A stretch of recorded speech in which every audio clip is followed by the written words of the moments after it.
Deci 15.000 de euro este salariul domnului președinte ANRE la ora la care vorbim noi, plus Păi nu bonusuri. ajungă la 15.000 de la noi, deci eu sunt prosumator de multă vreme. Da. Și n-am încasat. Da. Că tot timpul e o problemă, că trebuie să mai vedem, să se Da, echilibreze. să se echilibreze, să se alinieze astrele. Așa. Da. Dacă eu în momentul ăsta mă duc și spun, nu, mă duc la altcineva, trebuie să-mi dea banii? Energia, într-un viitor pe care sper să-l apucăm cât mai curând, se va produce descentralizat. Producția energetică majoră din România este produsă în proporție de 80% de companii de stat. ANR obligă în continuare instalatorii de instalații fotovoltaice să adauge o cutie goală pentru a mai introduce un eventual contor. Care nu e acolo, dar toți cei care li se instalează astfel de instalații, am pățit-o și eu, li se atrage atenția de către furnizor, spune, sunt obligat să-ți pun cutia asta pe cheltuiala de către ta, instalator. pentru că s-ar putea ca într-o zi, când o să aibă curaj, când o să se trezească cineva cu suficient de mult curaj la ANR și la guvern să spună, dă repede un OUG din ăla peste noapte și le punem contor să-i facturăm pentru curentul pe care și-l fac. Să vă dau un premieră, e exclusiv. Da, am o veste pentru dumneavoastră și pentru ANR și pentru instalatori. Asta face foarte bine comunismul, împarte sărăcia. Da, împarte sărăcia și eu am avut aceea Promite că ia de la bogați de la săraci, de fapt împarte sărăcia între săraci. Exact. Că întotdeauna să ai elite care o să sugă sângele poporului și în capitalism și în comunism. Da, noi am avut un comunism mai special, zic eu, din cauza ADN-ului nației. Suntem ovrecări, da? Nu, suntem perec. De-aia ați plecat în Canada? Da, am plecat după mineriadă, dezgustat, cu idealul, cu o meserie foarte bună care s-a și căutat și foarte bine plătită în Canada, deci și a fost... Ce? Eram specializat în reparații capitale de mașini de cusut industriale. Și era o meserie extrem de rară în Canada, foarte, foarte, foarte bine plătită și în sensul ăsta am obținut un job la nivel de 1990 și ceva de $15 pe oră. Deci era dita mai specialistul, inginer și așa mai departe. Deci a fost chiar ok. Am avut noroc cu această specializare. Dar nu stat mult acolo, nu? Am stat 9 ani de zile. 9 ani? Nu mi se pare chiar așa mult. 9 ani în Canada și după aia ați decis să vă întoarceți. Da, s-au îmbolnăvit părinții de ambele părți, pe unii am salvat, pe unii nu. Între timp am dat drumul acolo după episodul ăsta care a fost intro, să zicem. Am lucrat ca director tehnic la una dintre cele mai mari firme de reclame luminoase de pe coasta de vest a Americii. Am 3 realizări în Las Vegas, de ale mele, la care am contribuit prin proiectare și instalare și care producție. Că e show de lumină acolo. La Harrah's e una. Așa. Mai este la Planet Hollywood. Bun. Și a 3-a cred că nu mai țin minte, că a trecut ceva timp. Dar sunt 3 firme la care noi, ca și companie, am lucrat la ele acolo și... Dacă ai un proiect în Las Vegas, se numește că ești profic. Acolo întotdeauna a fost bătaia peștelui la reclame luminoase. Da. Și ei au o companie locală care este un fel de Dumnezeu în toată treaba asta. Și faptul că noi am reușit să intrăm pe zona asta demonstrează ceva. Deci am avut la un moment dat 290 de canadieni în subordine. Am făcut treabă serioasă cât am lucrat la acea firmă. Dar cât ați lucrat acolo, v-ați considerat român sau canadian? V-ați naturalizat în Canada? Deci eu trebuie să fac o declarație. Ei le zic statement. Eu am plecat un fel de român și m-am întors alt român. Că de-aia vorbim astăzi. Da. Deci, Canada pe mine m-a învățat pragmatismul, seriozitatea și coloana vertebrală dreaptă. V-a învățat Canada lucrul ăsta sau capitalismul occidental? Nu, Canada. Spiritul canadian. Pragmatismul, nu, aș generaliza. Pragmatismul și seriozitatea anglosaxonă. Exact. Bun. Asta m-am învățat. Deci, până la urmă, Occidentul colectiv, așa cum îl recunoaștem. Da. Și faptul că am avut șansa, și asta o recunosc, că să lucrez într-o zonă în care mi s-a dat mână liberă, în care am putut să organizez, erau începuturile Windows, erau începuturile computerelor, erau începuturile Excel-ului. Da. Ce să vă spun, am adoptat aceste și am folosit aceste scule în a optimiza procesul de producție și tot gândiți-vă, aveam 3 sau 4 echipe de instalatori care din Alaska până în jos spre Las Vegas, pe toată coasta de vest aveam instalări. Deci, să zic că a fost de consum acea poziție, dar și am avut și realizări cu care și astăzi, după ani și ani, mă mândresc. Așadar, un român fugărit de mineri? Da. Care a plecat din România, dar a înțeles că a ajuns într-un alt loc, a îmbrățișat pragmatismul anglosaxon, pe care noi îl mai numim capitalism pe aici. Eu așa aș spune, că pentru cei care vor să înțeleagă care e faza cu capitalismul, este până la urmă pragmatism anglosaxon, la bază un pic de calvinism, sunt mai multe lucruri acolo, că l-am tot discutat aici în podcasturi. Unul din lucrurile care m-a uimit la ei și care îl apreciez și astăzi este că atunci când se apucă de o treabă, o termin. Indiferent că nu doarme noaptea, indiferent că își consumă energie, megawatts-oră, ce vreți dumneavoastră, el o termină. Deci e hotărât și este cultul muncii care ei îl învață și mai e un lucru care îi mobilizează cumva. Sunt și creditele. Totul acolo este credit. Și gândiți-vă, am prins începutul cărților de credit, care la un moment dat erau pe hârtie, imprint, știți cum era. Faptul că el are o bunăstare oarecare pe credit, e obligat ca a doua zi dimineața să fie responsabil. Iar dacă în România, spre exemplu, deci eu am lucrat o perioadă scurtă de timp în România ca inginer. Dacă în România, la ora actuală, ca să scapi de un angajat, e mai dificil decât să dai divorț de soție. Așa. În Canada, eu ca manager tehnic am, cred că cel puțin 50 de oameni i-am concediat la modul ai 10 minute să-ți golești lockerul sau să predai ce ai de predat și ăsta este cecul cu diferența de plată. Deci acolo sunt proceduri simple. De ce l-ați disponibilizat pe canadian? Nu corespundeau. Gândiți-vă, aveam angajări, aveam tot felul de asta și încă o chestiune foarte interesantă legată de angajări. Cel puțin în Vancouver, unde practic am fost. Deci veneau să se angajeze, dacă vreți, arhitect, dacă vreți lăcătuși, dacă vreți, indiferent, trebuia să vină cu o recomandare de la fostul loc de muncă. Care recomandare puteam să o iau telefonic sau îmi venea înscris. Dar atenție, erau penale. Dacă mințea în recomandare. Dacă venea cu o recomandare falsă sau dacă respectivul pe care îl sunam și care îi fusese fostul employer, declara în fals că omul este super ok, în realitate el fiind, să zicem, necorespunzător.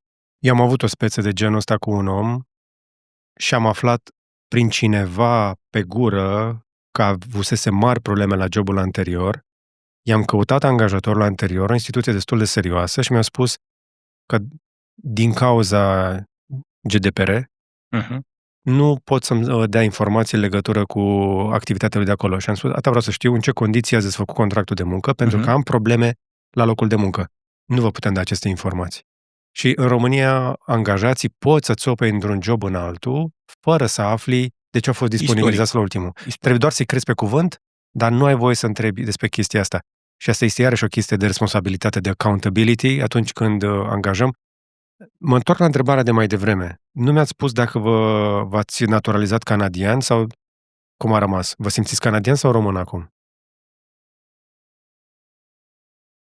E o întrebare foarte grea. Pentru Canada am un respect enorm.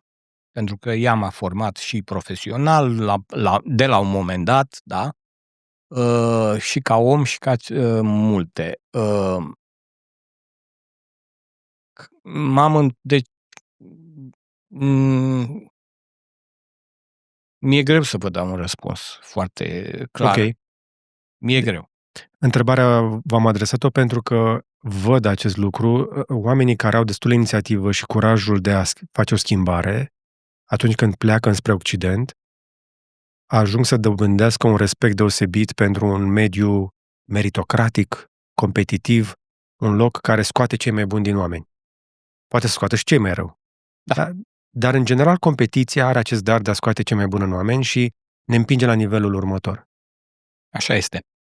Deci, român, în Canada nu mă consideram român. În Canada am încercat să mă adaptez sistemului și, evident, e ca în legiunea străină, mergi sau crăpi. Deci dacă încerci să fentezi sistemul, nu prea se poate. De ce nu se poate? Sistemul e... Vă dau un singur exemplu. Vă dau un exemplu care este, zic eu, edificator pentru toată lumea. Sistemele acolo, din punctul meu de vedere, sunt inventate de niște oameni deștepți. Și vă dau un exemplu care îl spun și l-am spus. La un moment dat, fiica mea a avea un card de rezidență, fiica mea care se născuse în România. Și a avut, înainte de a obține cetățenie, avea un card de rezidență canadian, care din 2 ani în 2 ani, ea fiind minoră, trebuia schimbat. La adresa din Canada am primit o invitație roz, pe o hârtie roz, în care domnișoara cutare este invitată la ora 8:30 la adresa cutare. Am pornit pentru preschimbarea cărții de respective, ID-ului respectiv. Când am văzut, am pornit în Canada cu fiica mea și cu soția și când am văzut invitația roz, am zis, că e domnișoară, de-aia i-a trimis o invitație roz. Am ajuns cu o oră mai devreme la 7:30 la building-ul de guvernamental care făcea schimbarea respectivă. Acolo era o mare de oameni. Și am zis, bun, hai să ne punem la coadă. La care apare un tip și spune, cei cu ora 8, era undeva la 8 fără un sfert, cei invitați la ora 8 cu hârtiile în brațul din stânga, vă rog să intrați. La un moment dat am văzut un grup de oameni mare cu niște hârtii albastre, printre care erau și unii ca alții cu hârtiile roz. Noi n-am încercat, dar erau cu hârtiile roz și tipul a spus, nu, dumneata, uite-te pe hârtie. Ai ora 8:30, nu ai ora 8. Treci înapoi la coadă. Deci cineva s-a gândit la detaliul ăsta să le dea și erau și cu galbene pentru ora 9. Deci au dat 3 invitații pe 3 culori, astfel încât un tip la poartă, nedaltonist, să poată să-i filtreze și tu să nu poți fenta sistemul. Ok. Pentru că acolo oamenii care au construit țara aia plecaseră din locuri unde sistemul era fentat atât de des încât au decis să plece. Ca și dumneavoastră. Da. Pot spune că cel puțin în British Columbia, unde este sălbatic, da, o zonă extraordinară,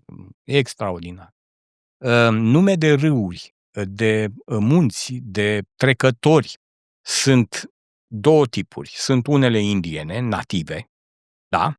Și unele Scottish și Irish. Și primul meu patron mi-a explicat, care era scoțian, mi-a explicat că aceste denumiri vin de la străbunii lui care au emigrat și că englezul, în general, la nivel de 1800, 1700, el nu pleca din Anglia, pentru că era ok în Anglia ca imperiu colonial. Au plecat foarte mulți scoțieni, au plecat foarte mulți irlandezi și ei au fost niște oameni aspri care și-au luat viața în mâinile lor, așa cum, să zicem, prosumatorii și-au luat energia în mâinile lor și din cauza asta în zona aia sunt denumiri native sau Scottish sau Irish. Mare lucru.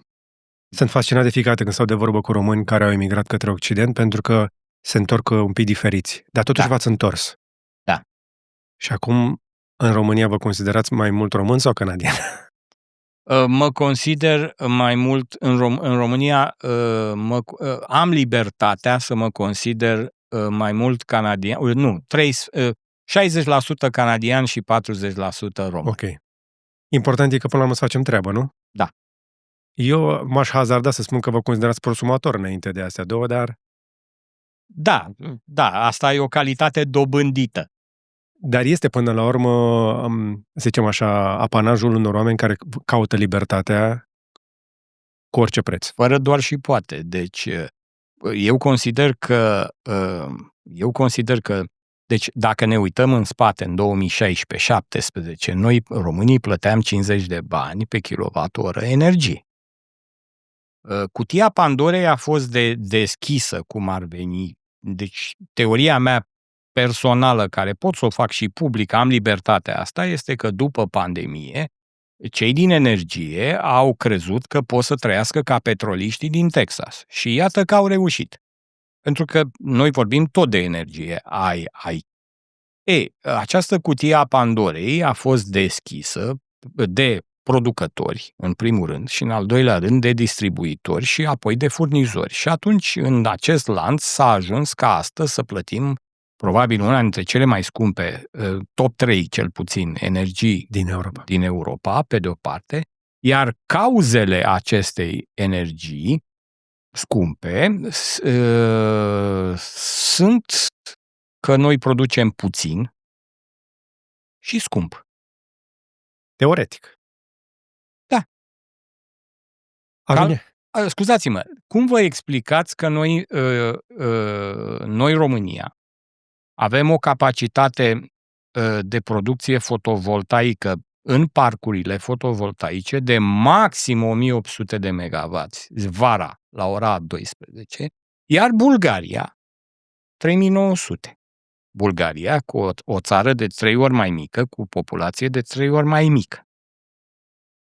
Eu am invitat toți miniștrii foști și viitori și pe cei de la ANR să meargă la omologii lor bulgari într-un schimb de experiență, să vadă cum au gestionat vecinii noștri de la sud această chestiune. Deci este absolut anormal ca noi să importăm energie din Bulgaria.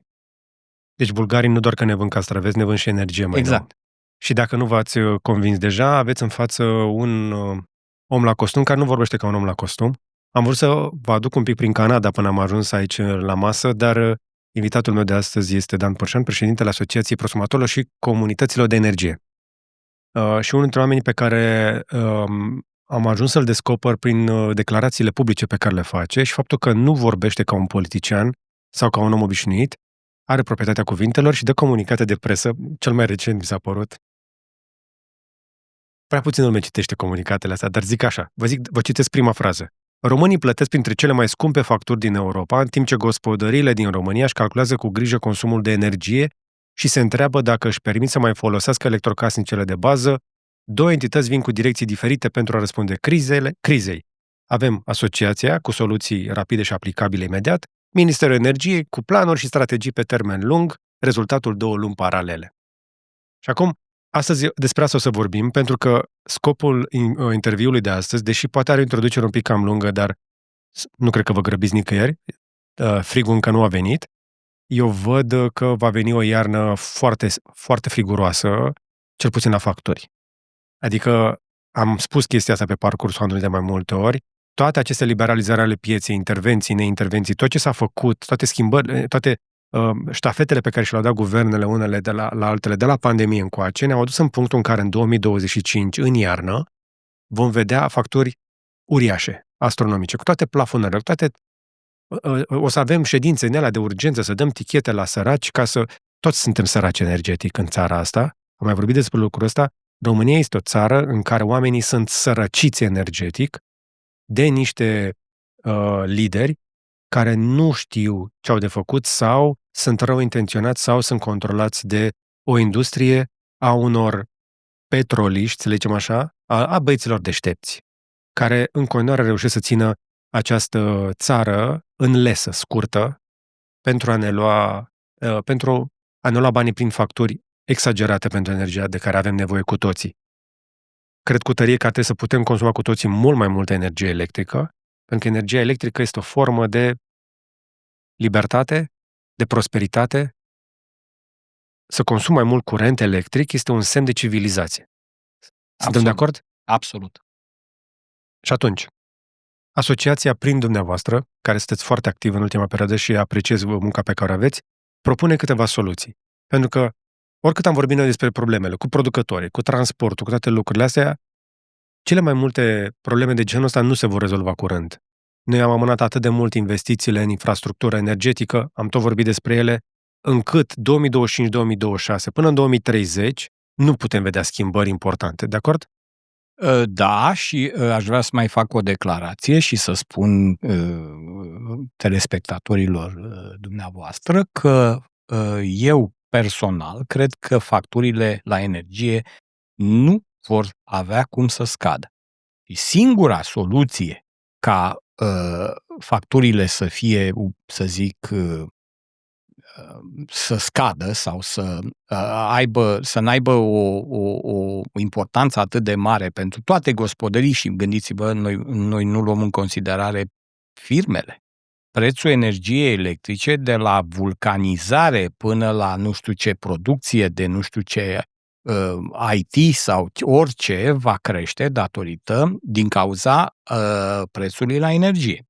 Deci singura soluție este ca românii să devină proactivi și să-și producă o parte din energie și eventual să-și o stocheze singuri. Asta este singura soluție pe care noi, prosumatorii, sau noi suntem singura categorie socială, să zicem, din România, care ne-am redus facturile. Sau le-am eliminat unii dintre noi prin stocare corespunzătoare sau dimensionarea sistemului fotovoltaic sau a bateriilor.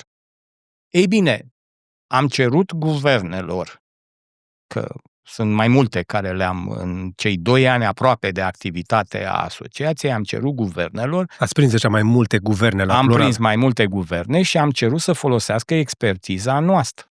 Am venit cu soluții, am venit cu probleme, cu rezolvări mâine, săptămâna viitoare, peste 3 luni de zile. Deci noi n-am venit, cum spuneți, că intrăm în CSAT cu 5 soluții, dintre care a 5-a, și aici dați-mi voie mie să fiu bad cop, ca să zic așa, a 5-a este să formăm o comisie. Da. Deci, noi n-am venit cu așa ceva. Noi am venit cu următoarele chestiuni. 1. Comunitățile de energie. S-a jucat ping-pong. România, oamenii trebuie să știe că România e până intrăm pe soluții. Trebuie să le mai ajutăm pe oameni să înțeleagă 3 lucruri, pentru că eu fac acest efort de a urmări cumva și emoția de la comentarii și de la oamenilor care se uită. Sunt mulți oameni care se vor uita la discuția noastră și o să încerce să înțeleagă cu cine o dăm. Că stăm în România. Asociația Prosumatorilor reprezintă prosumatorii. Da? Nu reprezentăm interesele niciunui producător de niciun fel de chestii, ne uităm la interesul nostru al consumatorilor de energie, da? Fiecare dintre noi. Prosumatorii sunt într-adevăr cei care și-au luat destinul până la urmă și facturile în propriile mâini, făcând niște investiții disproporționate cu costul la un moment dat. Adică la început, când bagi bani în chestia asta, bagi cam mult. Așa este. Și de cele mai multe ori, cei mai mulți dintre noi ajungem în punctul în care o facem pe cheltuiala noastră ca să nu mai stăm după stat. Sunteți și noastră prosumator. Da. Ați prins ceva pe Casa Verde? Nu. Nici eu. Nu. Nici stocare, nici sunt prosumator pe 2 locuri de consum, pe 2 case, pe 2 imobile și pe niciunul nu am prins această chestiune pentru că pur și simplu nu am considerat. Am dorit să am libertatea de a monta echipamentul care îl vreau, când vreau și cum vreau. Deci și de la cine vreau. Da. Exact. Pentru că asta este una din probleme. Toate aceste programe de stimulare, de subvenție și așa mai departe, duc și în niște fundături despre care o să vorbim astăzi aici. Sigur. Așadar, vorbim despre o problemă reală de acum, pe care unii dintre noi o rezolvă pe cheltuiala lor, însă sunt și alți oameni care se uită de pe marginea la noi și spun, păi da, dar voi vă permiteți. Uite, domnul Părșan s-a întors din Canada cu niște bani la teșcherea, Buhnici nu știu din ce-și face banii și voi v-ați spus pe barba voastră și voi vă permiteți să vă reduceți facturile. Trebuie să le răspundem și celor care gândesc așa astăzi, de aceea vă rog să încercăm să-i lămurim pe oameni de ce tot batem noi prosumatorii toba asta că să ne facem propria energie, pentru că noi trăim într-o țară în care am fost obișnuiți de veacuri, de la daci încoace, că curentul vine de la priză. Și dacii cred că se duceau la ștecker și ziceau Samolxe, curent, 2,20 și băgau acolo în priză, nu? Am să fac o analogie interesantă. Lucrurile se vor schimba în zona energiei, în lume. Bateriile pe sodiu care bat la ușă și noile tipuri de panouri fotovoltaice, acum, de exemplu, sunt cele bifaciale care da. sunt astea. Deci, tehnologia va schimba tot, paradigma asta.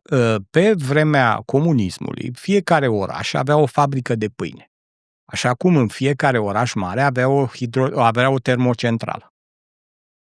Pâinea era transmisă prin mașini inscripționate pâine, la magazine inscripționate pâine. Astăzi, deci totul era centralizat, plecat dintr-un punct, ajungea în distribuție și așa mai departe. Astăzi nu mai există acele fabrici de pâine, nu mai există acele mașini și nici măcar acele spații.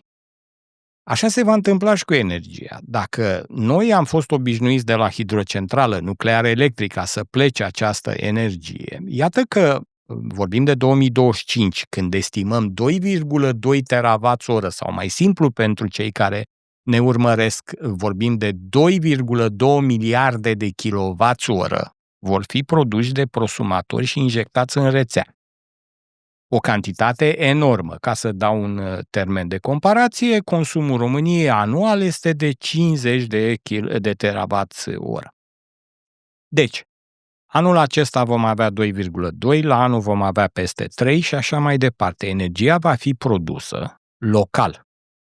În momentul când vor veni bateriile ieftine cu sodiu după colț, care promit chiar 50% reducere și pe auto și pe stocare, deja o mare parte din energia în exces care ne-o putem produce ca prosumatori sau ca firme va fi stocată.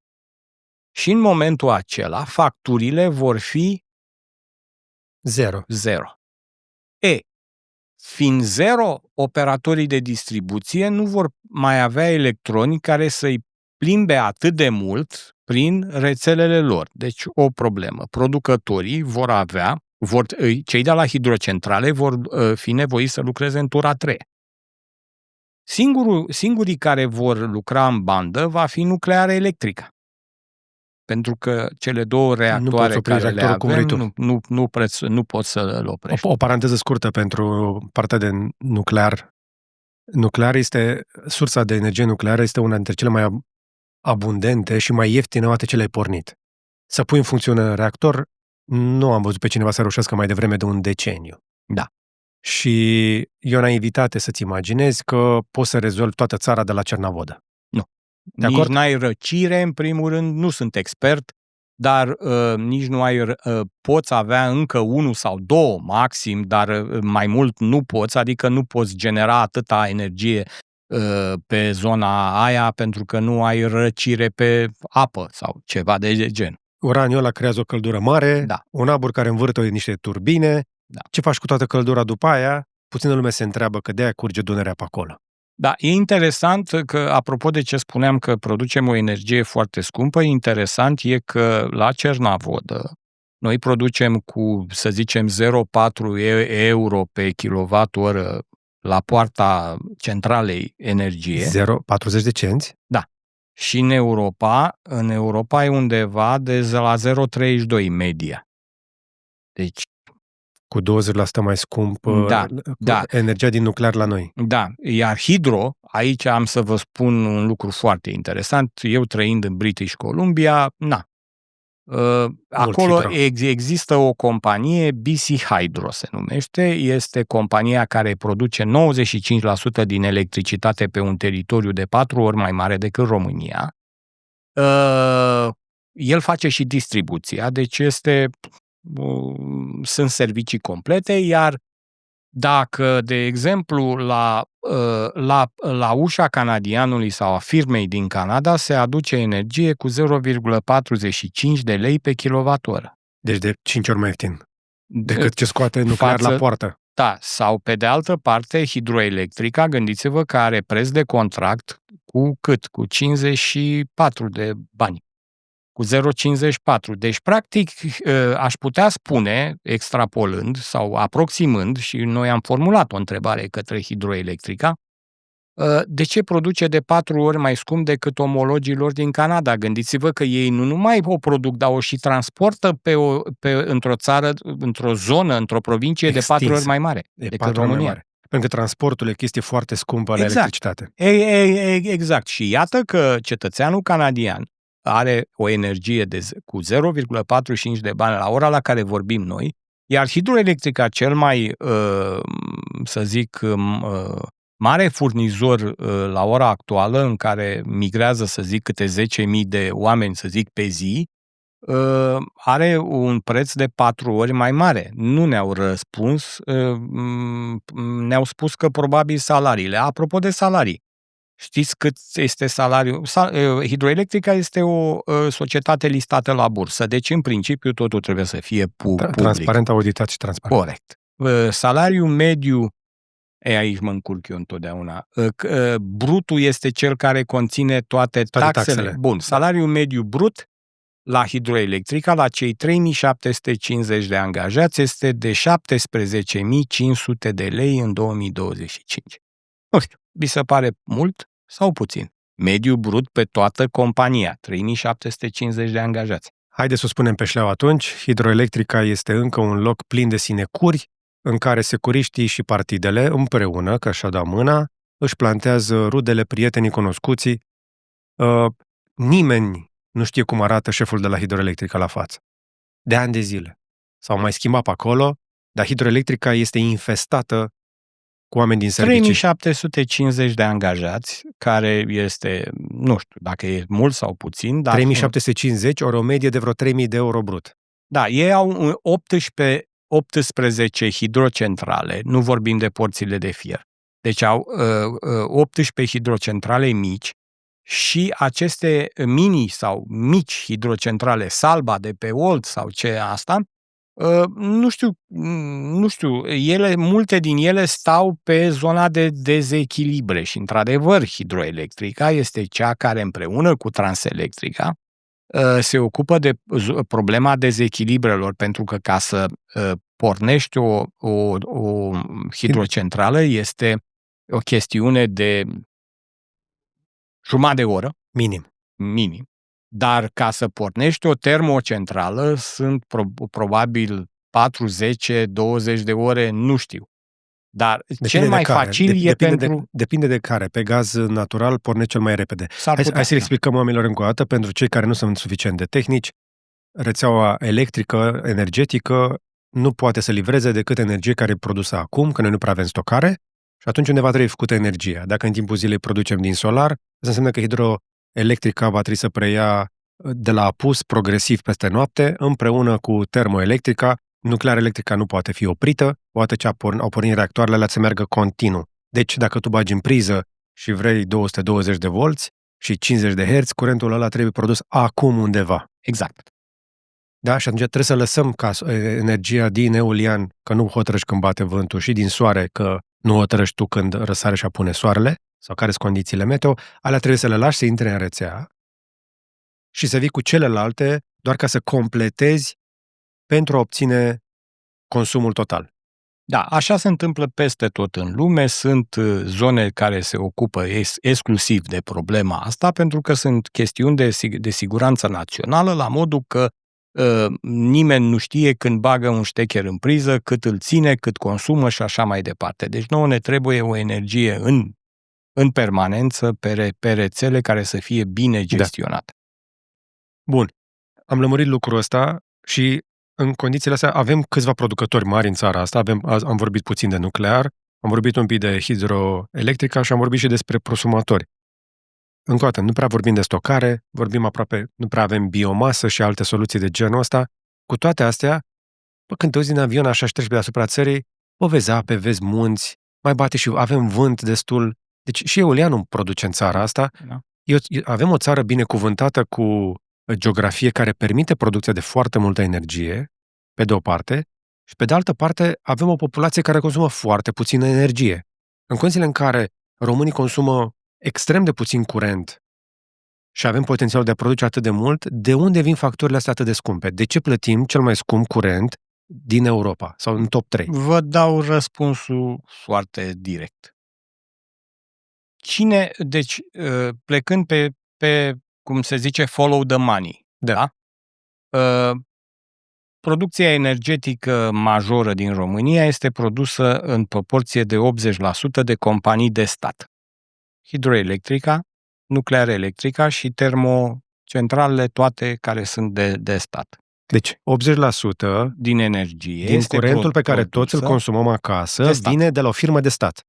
De la o firmă de stat. Deci statul, asta este performanța statului în a produce energie. Da, producem scump, producem puțin pentru că importăm și distribuim scump, pentru că distribuțiile sunt arondate la 4 societăți comerciale, între care 3 nu sunt românești. Nu sunt controlate, și aici ajungem într-un punct nevralgic de al ANR-ului, vreau să te întreb, George, statului îi convine să taxeze la 1 leu energia sau îi convine mai bine să colecteze TVA la 1,50 leu? Statului îi convine energia scumpă. Perfect. Deci statul, nu mă refer la stat, că statul suntem noi, guvernării. Să separăm un pic ideile, pentru că statul suntem noi și ar trebui să ne luăm până la urmă destinele în propriile mâini și să ne cerem dreptatea, ceea ce încercăm și astăzi. Da. Guvernanții folosesc prețurile mari la energie, la carburanți, taxele și accizele ca o metodă de taxare indirectă a oamenilor. De a jupui oamenii, exact. Pentru că ei nu sunt în stare să fie eficienți. Producătorii din țara asta nu sunt în stare să fie eficienți. Pe de altă parte, după care vine guvernul și spune nicio problemă că vindeți scump, că dacă faceți profit, îl luăm și îl mutăm la buget. Și de la buget unde se duce? Nu se duce în niște investiții în infrastructură de transport, în alte soluții de stocare. Nu, se duce în plata unor salarii mari prin tot felul de companii de stat, în instituții căpușate, da? Se duce și la servicii sociale, pe care nu le controlăm cum trebuie, că sunt multe locuri, am aflat recent, spre exemplu, de la un vecin de la mine din Corbeanca, că avem nu știu câți oameni care primesc ajutor din ăsta de handicap, dar ei merg pe bicicletă. Adică în continuare avem problema asta de căpușarea sistemului, nu doar în hidroelectrica. O luăm de jos și până sus, toată lumea vrea să fure. Da. Și toată lumea fură. Cam așa. Toată lumea fură.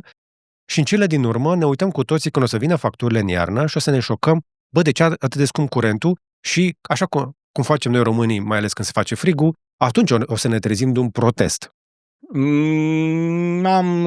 Am ceva dubii.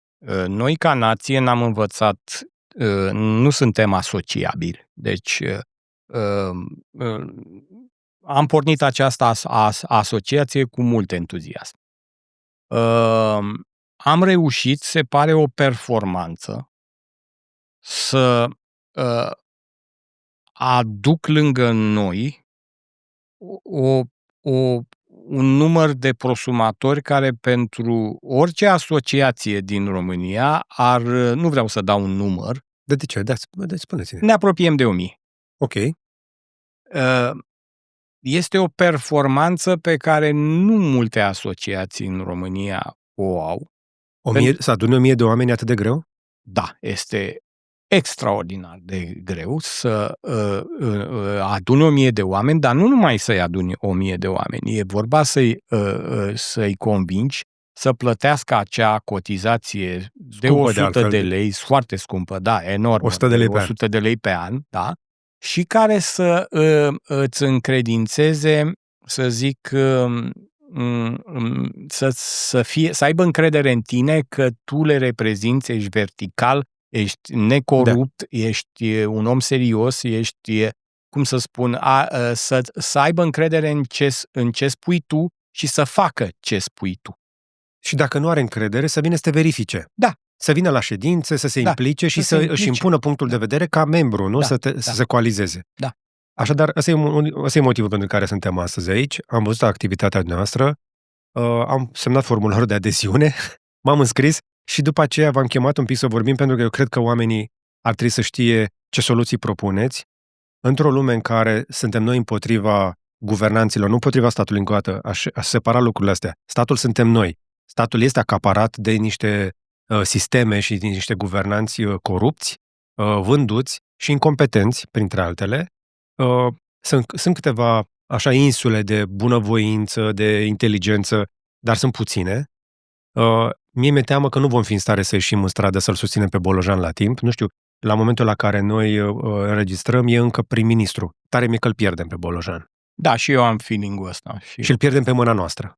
Pentru că nu am fost în stare să ne coalizăm, să ieșim să susținem. Societatea civilă este amorfă în România și este amorfă și condițiile și ce trăim astăzi este rezultatul unei societăți civile neimplicate, de multe ori cumpărate, de multe ori diluate și de multe ori înființate la comandă. Adică ați fi uimit să aflați câte ONG-uri au primit acea chestiune legată de importanță națională și care primesc de la Guvernul României bani, ei ocupându-se cu studiul fluturilor. Uh-huh. Adică, practic, sunt ONG-uri în care sunt puși anumiți oameni plantați ca să fie la conservă acolo, ca să fie scoși la momentul potrivit. Exact. Așadar, suntem într-un astfel de punct în care, dacă te uiți la chestia asta, cred că ar trebui să-ți folosești vocea într-un fel sau altul. Trebuie să cerem chestia asta. Mie mi-a plăcut, spre exemplu, ce a zis Kelemen Hunor pe subiectul ăsta. Kelemen Hunor vorbește din ce în ce mai bine, din ce în ce mai des ca un președinte. Sunt admirabili. Nu-i așa? Câțiva dintre ei. Da. Exact. Și care a spus că românii trebuie să își urmărească interesul până la urmă și să se și lupte pentru el. Pentru că altfel, mi se pare inadmisibil să tolerăm o ieșire cum a fost cea unei persoane lider în PSD, care să spună că schimbarea lui Bolojan este aproape o certitudine, că trebuie să-l schimbe ei, că PSD-ul trebuie să-l schimbe. Adică mi se pare o nonșalanță care se bazează fix pe lipsa noastră de acțiune. Da. Așadar facem un pic de activism aici. Dacă sunteți prosumatori, vă încurajez să intrați în APC. Dacă vedeți ceva ce nu vă place după aia la APC, intrați în ședințele alea. Dacă vă place, susțineți. Și nu doar cu share și cu like și cu comment, nici la acest clip. Trebuie să devenim un pic mai uniți dacă vrem să vedem schimbare. Și acum hai să vorbim despre schimbare. Să vedem un pic, dacă înțelegem clar că nu avem timp să facem schimbări mari la nivel de țară, hai să vedem cum facem niște schimbări care să aducă rezultate pe termen mai scurt, să încercăm să rezolvăm niște urgențe. Noi oricum rezolvăm totul în urgență, dar perioada care vine cere niște intervenții de urgență. Și am văzut soluțiile pe care le-ați propus și ați început prima dată cu comunitățile de energie. Da. Adică niște CAP-uri de curent, nu? Exact. Ne ferim totuși de cuvântul cooperative. Ele, de exemplu, în Spania sunt cooperative, dar noi, care am trăit comunismul sau care am auzit despre el, ne ferim de acest cuvânt de cooperativă ca o rezonanță, să zicem, a cooperativelor de producție care erau pe vremuri și așa mai departe. Nu. Este vorba de niște oameni care, o firmă de apartament, dacă vreți, și 2, 3, 4 oameni care formează o comunitate de consumatori, de prosumatori și aici trebuie să fiu foarte clar. Comunitățile de energie sunt o soluție de valorificare superioară a excedentului de energie a prosumatorului. Adică curentul pe care îl faci în plus, în momentul ăsta e plătit prost. Și aproape degeaba, iar acest excedent noi îl putem valorifica prin comunitățile de energie locale care îl distribuie altfel și care nu numai îl ia de la prosumatori, dar au și capacități de producție la marginea satului, orașului, cartierului și așa mai departe. Și aici mă refer la parcuri, mini-parcuri fotovoltaice și chiar eoliene. Deci, în Europa sunt aproape 10.000 de comunități de energie și 4% din populația Europei este arondată la o comunitate de energie. În Spania, de unde m-am întors săptămâna trecută, am avut niște întâlniri cu omologii noștri spanioli care sunt la 20 de ani față de noi și am constatat cu stupoare că prețurile... Spania care plătește printre cele mai mici prețuri la energie. Cele mai mici prețuri la energie. Chiar am văzut că, de exemplu, comercianții noaptea nici nu sting luminile după ce închide restaurantul. Da. Deci au redus cu 60% prețul la energiei prin comunitățile astea. Dacă vreți o analogie, deși, da, România au oroare de CAP-uri, amintiți-vă totuși de ideea asta foarte simplă. Românii care au avut vreodată vacă, și am avut. Unul era să-ți vinzi laptele individual, altul era să-l pui la un loc și s-a trezit la un moment dat comunitatea noastră s-a apucat să facă cașcaval. La un moment dat s-au strâns sătenii, puneau laptele la un loc și făceau cașcaval și vindeau cașcavalul. Care era un produs superior laptelui, să zic, nativ. Pentru că laptele, atunci când venea cisterna să-l ia, eram plătiți cu un gunoi de bani. Nici măcar nu se acoperea munca și oamenii și-au dat seama de lucrul ăsta. Și atunci trebuie să ne reamintim că, până la urmă, unitatea face puterea în astfel de situații. Deci comunitățile astea de energie sunt o oportunitate, dar sunt legale? Le putem face legale în România? Nu. Pentru că noi ne-am zbătut, am avut o oarecare înțelegere și, chiar am avut o înțelegere pe vremea când domnul Burduja era ministrul energiei, am fost împinși de la spate de către Comisia Europeană, care vreau să spun foarte clar că pe noi, noi suntem înscriși și la dânsii, la o asociație solară europeană fondată de Comisia Europeană, și vreau să vă spun că, de exemplu, taxa pe soare, care eu am intitulat-o așa, a fost eliminată în 2024 prin OUG 32 cu sprijinul Comisiei Europene, care ne-a răspuns în 2 săptămâni că acea chestiune nu este, motiv de infringement dacă Parlamentul României scoate acel amendament din lege.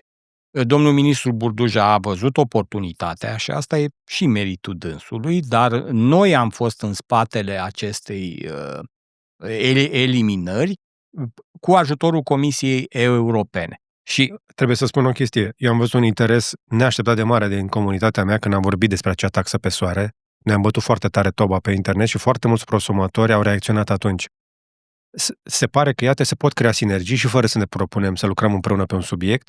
Așadar, dacă faci ceva undeva, mișcă niște lucruri, pentru că, dacă vrei să știi, taxa pe soare a căzut datorită Comisiei Europene, împinsă de la spate de asociație și cu un pic de presiune publică din mai multe părți, că n-am fost singurul care am vorbit împotriva acelei taxe pe soare. Da, deci infamă, deci a fost chiar asta. A fost un jaf, tentativă de jaf. Da, ea s-a aplicat în Spania la nivel de 2012, dar timp de 3 luni de zile și cum funcționa? Te obliga ca autoconsumul tău să îl contorizezi, un lucru care e absolut anormal, și să plătești jumătate din contractul care l-ai cu furnizorul de energie statului. Deci statul își lua practic 75 de bani, să zicem, dacă vorbim de 1,50 lei, să zicem, își lua 75 de bani pe kilowattoră din autoconsumul care îl aveai. După 3 luni de zile au ieșit 200.000 de spanioli în stradă, iar această taxă a fost eliminată. Trebuie să simplific mai mult. Pentru cei care încă nu aveți instalație și nu înțelegeți toți termenii, din curentul pe care ți-l faci la tine pe casă, din instalația ta, din banii tăi, din munca ta, statul voia să-ți ia jumate. Da. O să vă dau o veste. Probabil că o știți, dar pentru cei care se uită, ANR obligă în continuare instalatorii de instalații fotovoltaice să adauge o cutie goală pentru a mai introduce un eventual contor. Care nu e acolo, dar toți cei care li se instalează astfel de instalații, am pățit-o și eu, li se atrage atenția de către furnizor, spune, sunt obligat să-ți pun cutia asta pe cheltuiala ta. De către instalator. Instalatorii îți spun, pe cheltuiala ta, eu o să-ți pun o cutie, că așa mă obligă ANR, adică... Fără de care nu-ți dă certificatul de racordare. Nu te poți racorda decât dacă faci o cutie în care nu apare acel contor pentru autoconsum, pentru că s-ar putea ca într-o zi, când o să aibă curaj, când o să se trezească cineva cu suficient de mult curaj la ANR și la guvern să spună, dă repede un OUG din ăla peste noapte și le punem contor să-i facturăm pentru curentul pe care și-l fac. Am să vă dau în premieră, e exclusiv. Da? Am o veste pentru dumneavoastră și pentru ANR și pentru instalatori.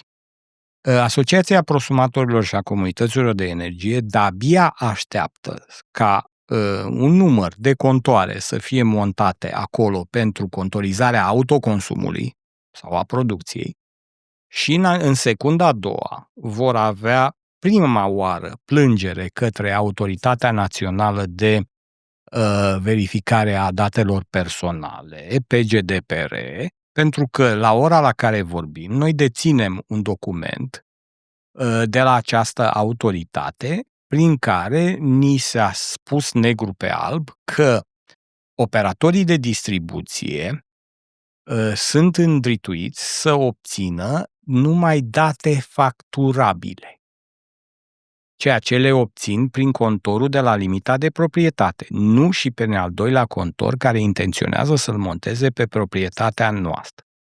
Ori dacă ei îl vor monta, noi de-abia așteptăm să îi reclamăm și să fie amendați. Ce vom cere amenda maximă? Asta le pasă, că amenziile se plătesc. 4% din impozitul, din cifra de afaceri este. Mie mi se pare sălbatic de-a dreptul, mi se pare aberant și strigător la cer ca cineva să-ți vină în ogradă și să-ți numere firele de ceapă și să spună, n-ai luat ceapa de la Lidl, Mega, Carrefour, nu? Dai jumate din prețul de la piață. Sau să-ți facă la fel pentru ouă. Dar de ce n-ai cumpărat ouăle de la magazin? Plătești jumate din prețul lor că ți le făcut la tine în curte. E același lucru la curent. De ce e diferit? Pentru că vreau să vă spun că prosumatorii, toți prosumatorii din cei 250.000 actuali în România trebuie să știe că pe parcursul acestor 2 ani a fost un joc de șoarecele cu pisica între Asociația Prosumatorilor, ANR, Guvern, Parlament, ce vreți dumneavoastră. Și că este un joc care eu personal până acum îl fac cu plăcere. Și că sunt lucruri pe care, adică în această perioadă le-a trecut glonțul la ureche prosumatorilor de multe ori. Unele le-au aflat în presă, prin comunicatele care le-am dat. Unele nu le-au aflat din presă, pentru că a fost un război. Ce-au mai încercat? În afară de taxa pe soare, ce-au mai încercat? Păi, de dată recentă. Și vă spun în premieră, nu știu când va apărea, dar va fi duminică. Luni membrii văd un pic mai devreme. Da.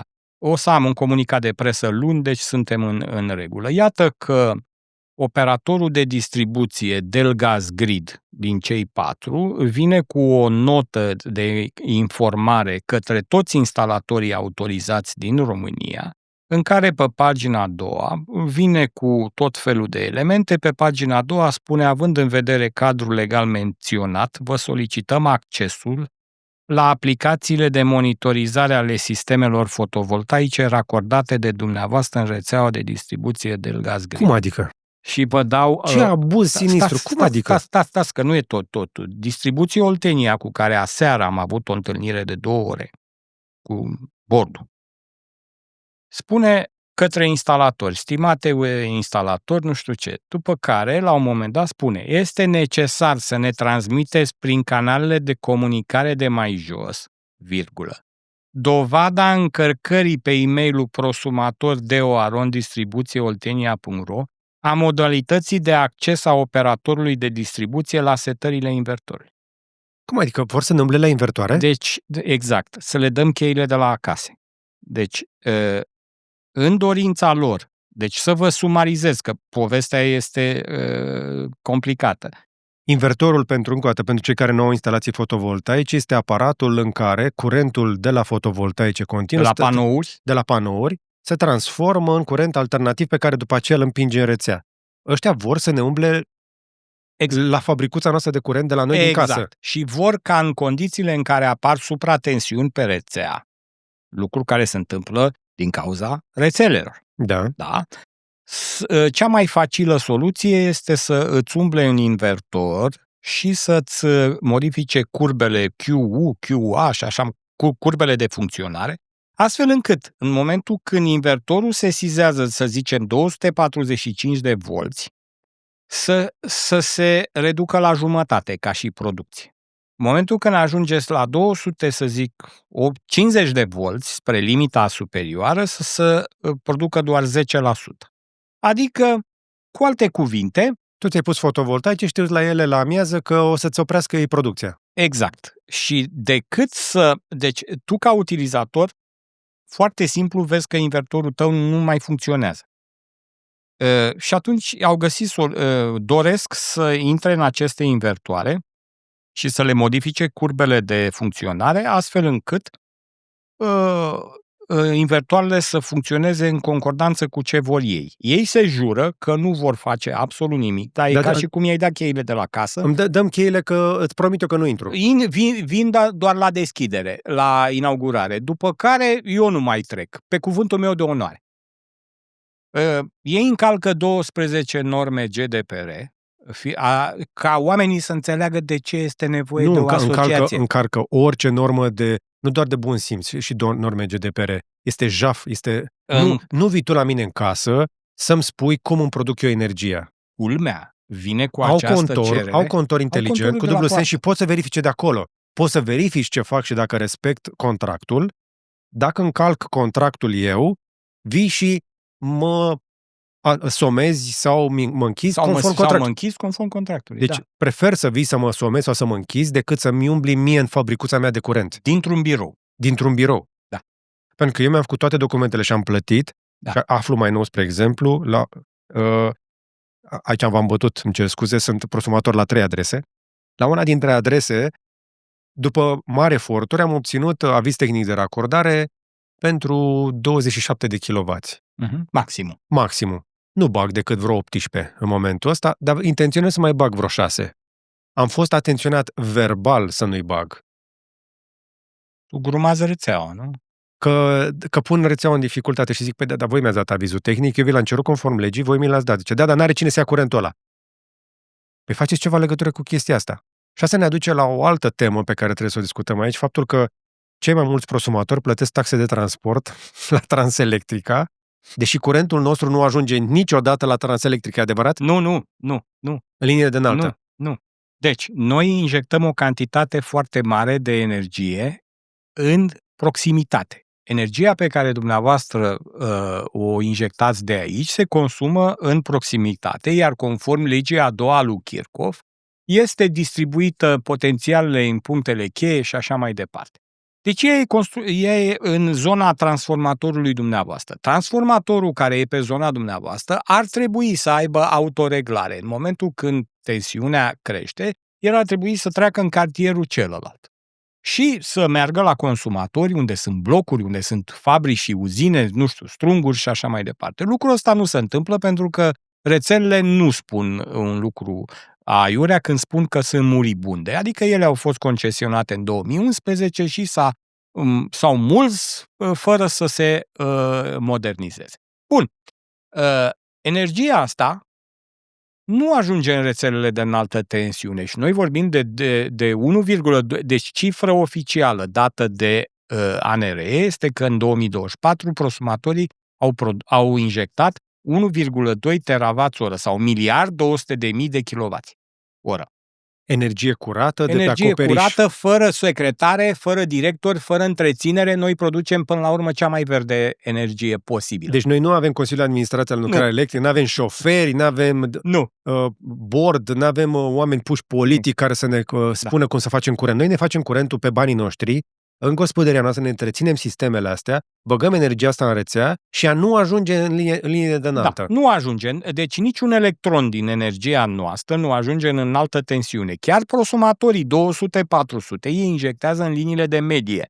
Și din liniile de medie se duce... Trebuie să mai traduc un pic. Mai să vorbiți de prosumatorii industriali. Nu, vorbesc de toți prosumatorii din România. Cei care au instalații mai mari de 200 de kW. 200-400 sunt tot prosumatori. Deci între 200 și 400 de kW, că am filmat instalații de genul ăsta, sunt tot prosumatori, dar sunt și pe societăți.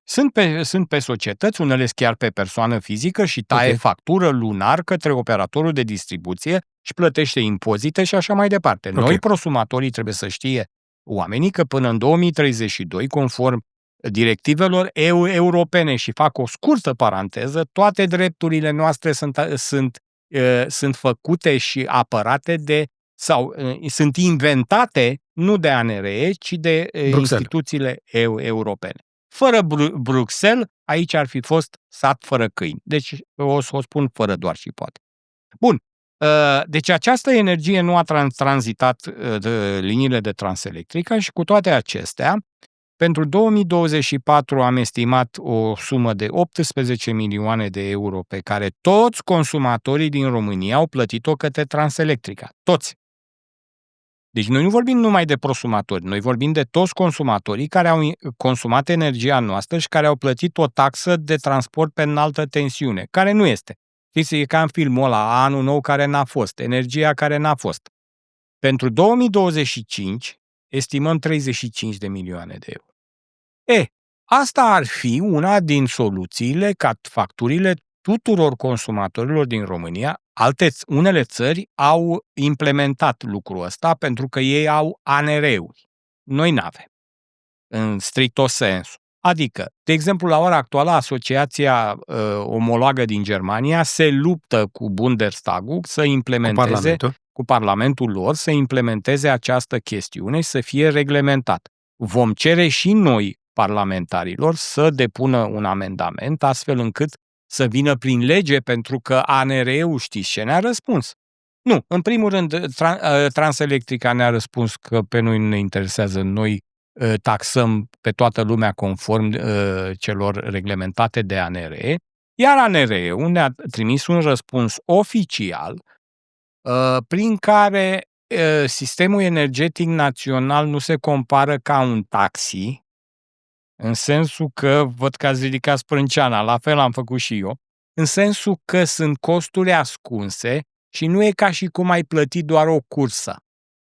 Adică, când te urci într-un taxi, plătești kilometru. Mașina aia are costuri ascunse, nu știu, cauciucuri, roți, rulmenți, rovinetă și așa mai departe, și toate aceste cheltuieli nu le pot scoate. Păi dar scrie pe factură cheltuieli de transport. Exact. Nu zice cheltuieli ascunse. Nu. Pe factura mea nu scrie cheltuieli ascunse.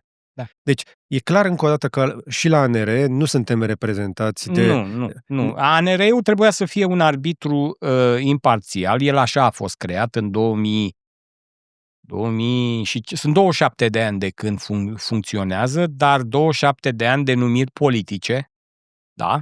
27 de ani care, din punctul meu de vedere, s-a deprofesionalizat, pentru că, pe măsură ce au plecat din sistem, cine a venit, n-au curaj nici măcar să iasă de acolo. Am avut o tentativă recentă de a sta de vorbă cu unul dintre președinții ANR, am vorbit la biroul de presă, mi-au spus că va veni și după aceea s-a dus la o televiziune, o instituție publică de stat. N-a avut curaj să vină să vorbească deschis. Domnul președinte deci în momentul când este vorba de o confruntare normală, omenească, nu va putea să... Așadar, anunț public aici că dacă șeful ANR este dispus, mai fac încă o dată o discuție și cu domnul Părșan, poate să-și aducă și el un prieten dacă vrea, mai aduc poate chiar 2, eu sunt obișnuit cu 4-5... Da. Să fim 2 la 2. Și facem o discuție despre ce facem cu energia, pentru că Nu este doar o chestie care mă interesează pe mine pentru la mine acasă. Eu mi-am rezolvat problema de curent de ani de zile. Eu n-am o problemă cu factura. Și nu voi avea nici de aici înainte. Că cel mai rău lucru care mi se poate întâmpla unuia ca mine, cel mai rău, este efectiv opresc siguranța de la stradă. N-am nicio problemă, mă descurc. Eu sunt off-grid de 6 luni de zile. Sunt off-grid. V-ați decuplat de la rețea?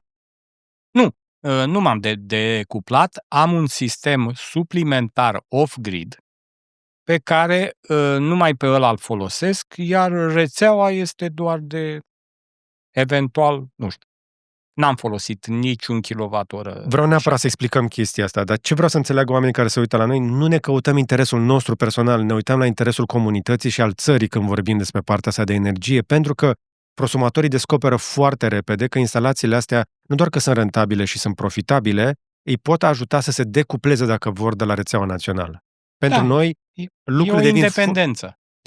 Noi devenim destul de repede independenți. Pentru mine este foarte trist să trăiesc într-o țară binecuvântată cu atât de multe forme de relief și surse de energie și să văd oamenii în jurul meu împovărați de facturi pe care nu le merită. Da, facturile ăștia, deci eu am spus și am spus-o de multe ori și o spun public. Știați, facturile la energie am putea să considerăm că este o impozitare mascată. O supraimpozitare mascată a statului. Știați, de exemplu, că în Grecia, care este un popor îndărătnic de a-și plăti taxele și impozitele, trebuie să o afirm și să fie o realitate. O parte din taxele locale este în factura de energie.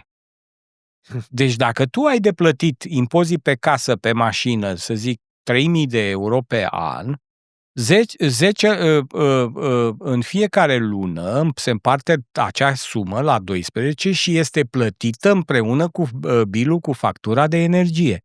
De ce?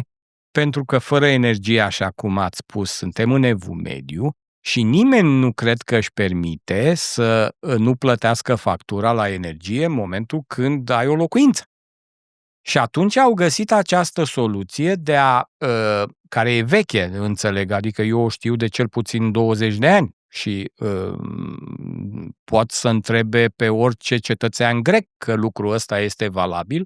Deci o parte, în factura de energie, o parte este energia ca atare, cu taxe, cu TVA, cu ce vreți dumneavoastră, iar diferența sunt taxele locale, pentru că ei au constatat că e mai simplu de colectat așa.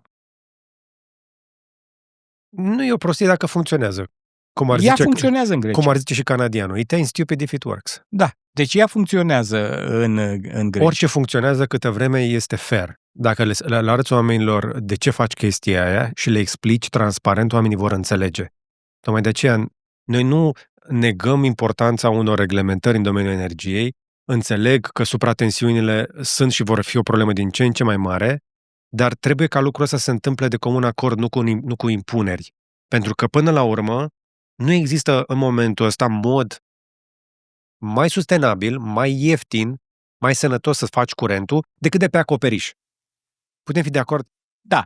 A descoperit cineva o variantă sau mai bună? Sau de pe terasa blocului. Sau de pe terasa blocului. Și asta ne aduce mai departe. Deci, am vorbit așadar despre faptul că ar trebui să avem aceste CAP-uri de energie, cooperative, comunități, cum vrem să le zicem, până când le facem pe astea și poate le mai detaliem într-o altă ediție, mulți oameni se vor uita la noi și se spună, da, dar voi vorbiți pentru din ăștia ca voi care au casă și v-ați pus pe acoperișuri și pe garaje, pe carporturi și chestii de genul ăsta.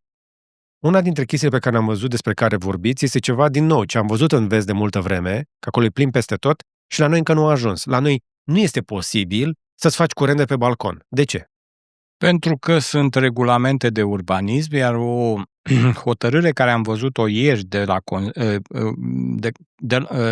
un răspuns la o petiție făcut de un cetățean care a dorit să-și monteze un mini kit fotovoltaic de 900 de W pe balconul în proprietate, primăria sectorului 2 spune că acest lucru contravine direct ăsta de urbanism, regulilor de urbanism și ca atare, atenție, îi trebuie autorizație de construire.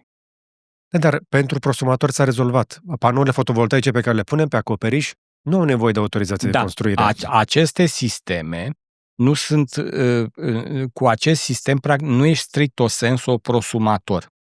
Ești, practic, un mini producător de energie, adică îți produci câteva sute de wați pe oră de la soare. Acest, să zic, microinvertor se cuplează la priză, iar una din particularitățile în România, pentru că operatorii de distribuție nu au acele contoare dublu sens, este ca acel invertor să fie echipat cu niște traducători și așa mai departe, ca astfel încât injecția să fie dată la zero. Pentru că dacă altfel injectezi, ea va fi considerată ca și consum în timpul zilei. Deci, vă fac un anunț în premieră. Asociația Prosumatorilor a inițiat cu 2 partide parlamentare la putere, a inițiat un grup o ședință comună cu ANRE, cu politic, cu tot, pentru a discuta exact cum să amendăm regulile de urbanism și tot ce trebuie pentru ca oamenii să-și poată monta aceste mini-kituri fotovoltaice la balcoane. De exemplu, pentru un aer condiționat, care are o greutate și e pus pe niște console și așa mai departe, nu-ți trebuie autorizație de construire. Deci dacă îți pui unitate exterioară de la aer condiționat pe fațada blocului, nu-ți trebuie autorizație. Dar dacă vrei să-ți pui 2 panouri fotovoltaice pe balcon sau 3... Da, maxim, nu, 2 aș putea spune. 2, hai să zicem că pui 2 mai bune. Da. Pentru 2 panouri, stai puțin că îți trebuie autorizație de construire. Exact, că modifici, că vezi, Doamne, fațada blocului este spațiu comun. Bun, ei de la asociație, să zic, un accept, fără doar și poate, dar iată că primăriile respective își cer autorizație de construire ca să-ți produci propria energie, cu toate că din 2020 pentru prosumatori care își produc, să zic, energia, este eliminată această obligativitate. De ce suntem noi totuși pro instalarea acestor panouri fotovoltaice la bloc pe balcon? Nu sunt periculoase? Nu. Ele sunt un kit care se adaptează constructiv, să zicem, tuturor balconelor. Deci gândiți-vă, avem în Polonia, avem câteva sute de mii de astfel de unități montate în Polonia, avem 1 milion în Germania. Bulgarii, vreau să vă spun că tot am vorbit de bulgari, ne-au luat-o în față și acum periază legislația, exact ce încercăm noi să facem. Am văzut la elvețieni iarăși. Da. Deci, reziliența, până la urmă, pentru producerea individuală a energiei și tot jocul ăsta de șoarecele cu pisica este că statul, nu ăla care suntem noi, va pierde controlul energiei. Deci, energia, într-un viitor pe care sper să-l apucăm cât mai curând, se va produce descentralizat. Se va stoca descentralizat, iar vorbind de stocare, noi ne lăudăm cu câțiva megawatt, sute de megawatt oră putere, în timp ce statele dezvoltate din vestul Europei vorbesc de 10 de gigawatt oră. Adică stocarea, și mai e o chestiune pe care e foarte important să vă spun. Din 2021, în luna noiembrie, de când s-a instituit plafonarea, statul român a plătit o parte din banii noștri și o parte din fondul acela care a taxat furnizorii, care o parte din banii o să ia înapoi, că au pierdut în instanță, au plătit 30 de miliarde de lei furnizorilor de energie pentru schema de compensare.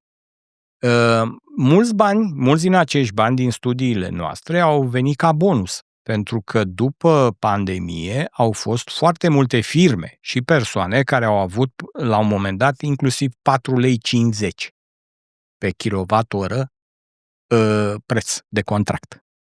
Și atunci acești bani mulți, vorbim de 6 miliarde de euro, au venit ca bonus pentru mulți dintre ei. Mai traducem încă o dată pentru cei care nu stăpânesc foarte bine subiectul. L-am mai vorbit aici inclusiv cu Răzvan Nicolescu, care spunea că de ce îmi plafonezi mie, de ce îmi dai mie subvenție, că nu ți-am cerut, eu îmi permit să-mi plătesc factura. Sunt cei mai mulți oameni din țara asta nu știu că de ani de zile, atunci când le venea factura de curent, suma pe care o vedeau ei acolo nu era reală. Costul real era mai mare, doar că diferența era plătită de la stat, adică de la noi, adică cât? 6 miliarde de euro e gaura. Ce am putea face de 6 miliarde? Dacă aveam stocare, nu mai era nevoie să mai facem aceste compensări la factură. Perfect. Noi am dat acești bani către firmele din energie, către băieții deștepți. Deci băieții deștepți au luat de la statul român, de la noi, 6 miliarde de euro și ne-am rămas cu problema. Da, care acum se revarsă și eu am spus, luna august a fost o parte din șoc, când românii au văzut prețurile la duble sau triple la energie. În schimb, șocul va fi cum perfect ați spus, la iarnă, când consumurile vor fi altele, când va veni și gazul, care încă este, să zic, plafonat și care, am impresia, la sfârșitul martie, la 1 aprilie, dispare plafonarea. Deci, practic, românii vor vedea în această iarnă șocul energiei, iar lucrul ăsta nu cred că ne va face bine, pentru că firmele vor majora tarife, gândiți-vă, servicii, tot. Și când îți umfli o roată, ai nevoie de energie la compresor. Da. Revin un pic la ideea asta. Îți explodează mintea când te gândești la o chestie foarte simplă. Dacă în loc să tot compensezi la nesfârșit facturile alea, fără să rezolvi problema, ci doar să o împingi mai încolo, 6 miliarde înseamnă 6.000 de milioane. Cu 6.000 de euro puteai să mai faci încă 1 milion de prosumatori cu toate cheltuielile incluse pentru un kit de măcar 10 kW. Da. Cu 6.000 de euro faci un sistem parfum. Da. Puteam să avem încă 1 milion de gospodării care să-și facă propria energie și să dea surplusul în rețea. Dacă nu stocarea. Deci dacă nu aveam battery pack-uri, ne permiteam să cumpărăm și de la Tesla.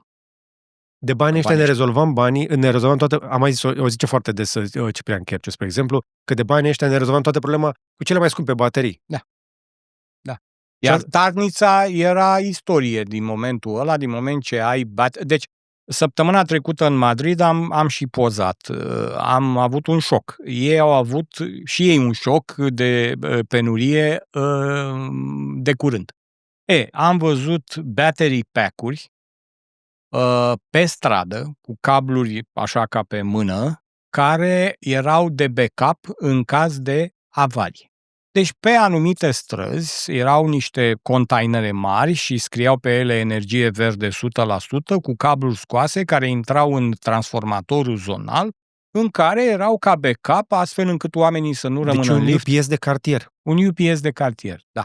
Deci asta am și fotografiat, am popularizat, pentru că uite că oamenii gândesc proactiv în momentul când avem oameni care să gândească proactiv.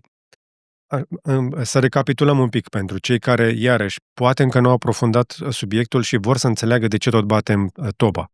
Da, avem apă, avem râuri, avem vânt, avem soare, avem nuclear.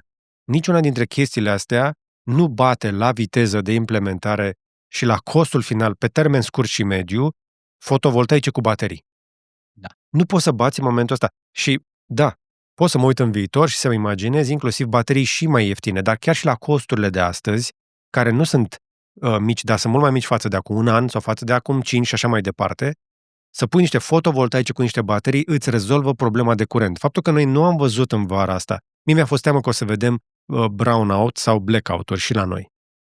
Din fericire am scăpat. Am scăpat. Eu am, să zic așa, am o teorie, și anume că omenirea a reușit să capteze energie solară cu panouri fotovoltaice din siliciu, nisip, da? Ieftine. Un panou fotovoltaic de 500 de W costă sub 300 de lei, plus TVA. E mai ieftin decât un panou de gard. Exact. Oamenii în anumite locuri și-au făcut garduri. Da? Pe mine m-a costat gardul de lemn mai scump decât un gard din metal, care era mai scump decât un gard din fotovoltaice. În momentul când marile minți ale lumii, și o spun asta și sper să ne întâlnim, domnul Buhniș, peste ani, în momentul când, deci la ora la care vorbim noi, marile minți ale lumii în laboratoare de cercetare, iar chinezii sunt mult în față, din nefericire pentru că chinezii s-au școlit și s-au întors acasă. Școliți prin America mai ales. Exact.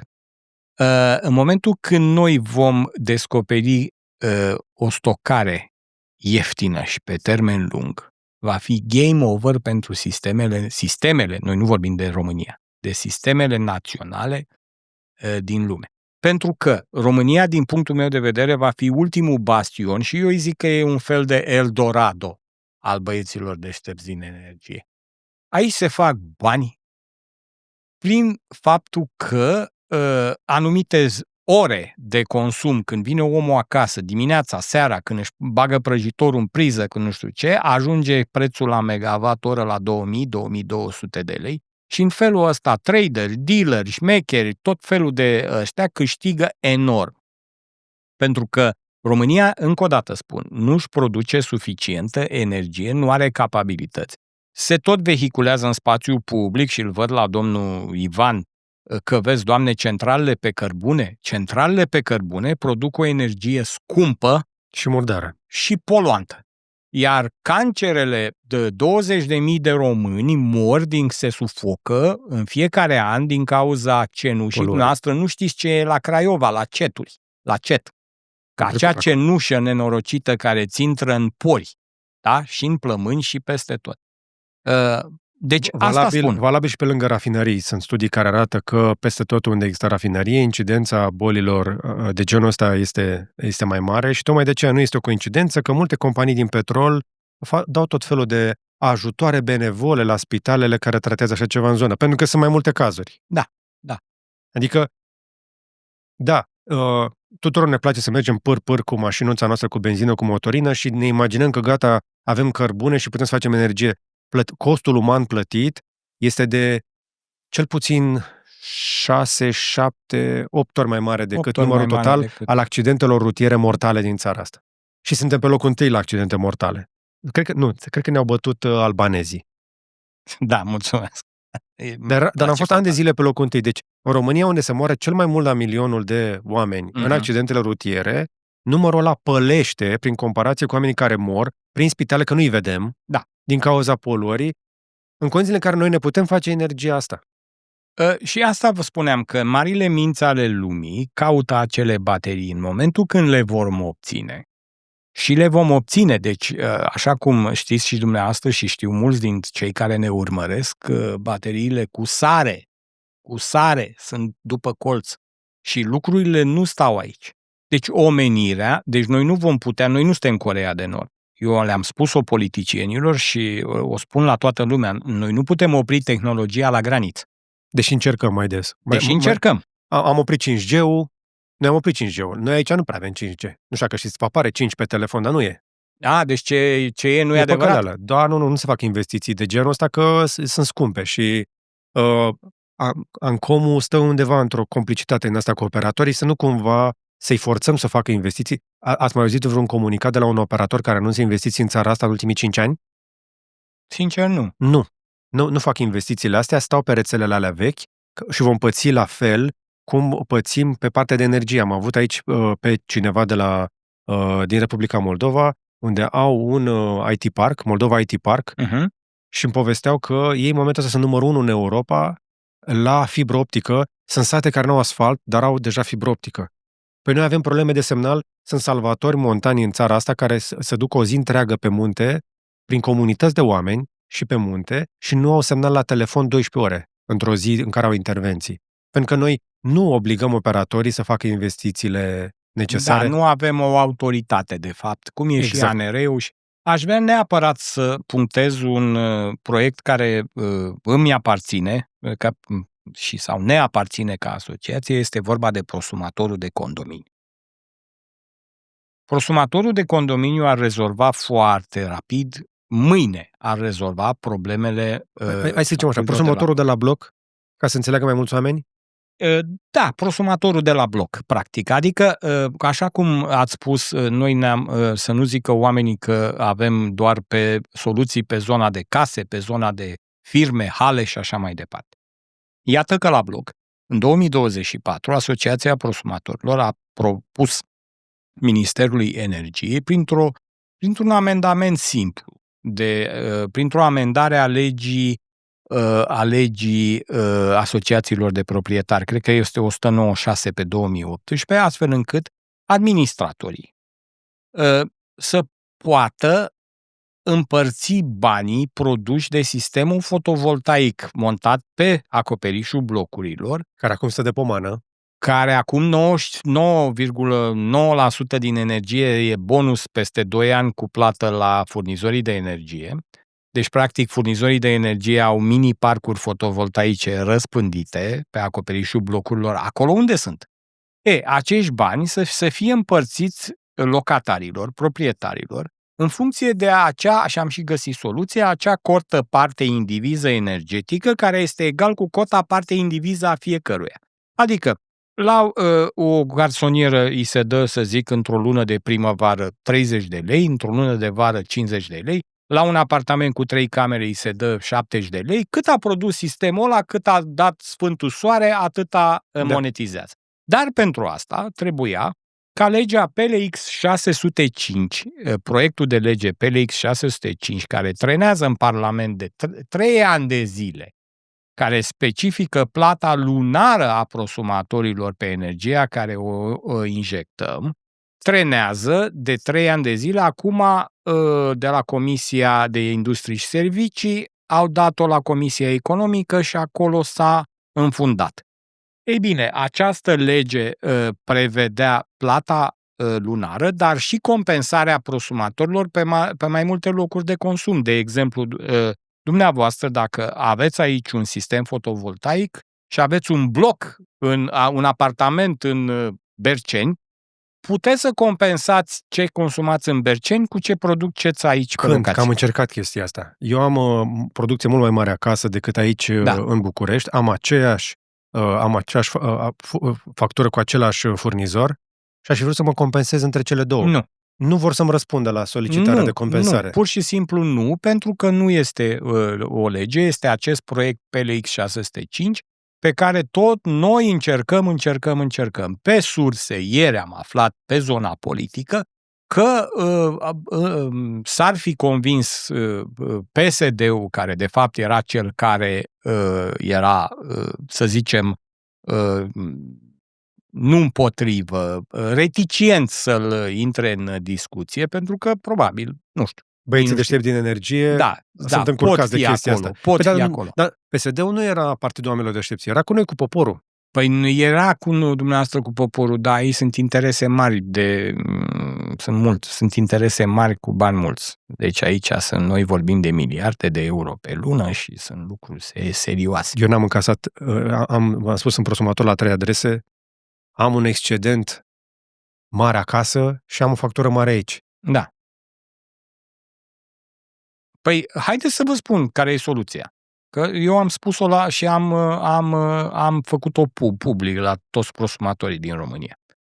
Soluția este ca la 3-4 luni de zile să vă schimbați furnizorul de energie sau să treceți partida de pe numele dumneavoastră pe numele soției, dacă vreți să rămâneți la același furnizor. Testați puțin, mă împingeți facem o hackereală aici la energie? Nu e hackereală, nu. Deci asta este legal, este o chestiune absolut legală.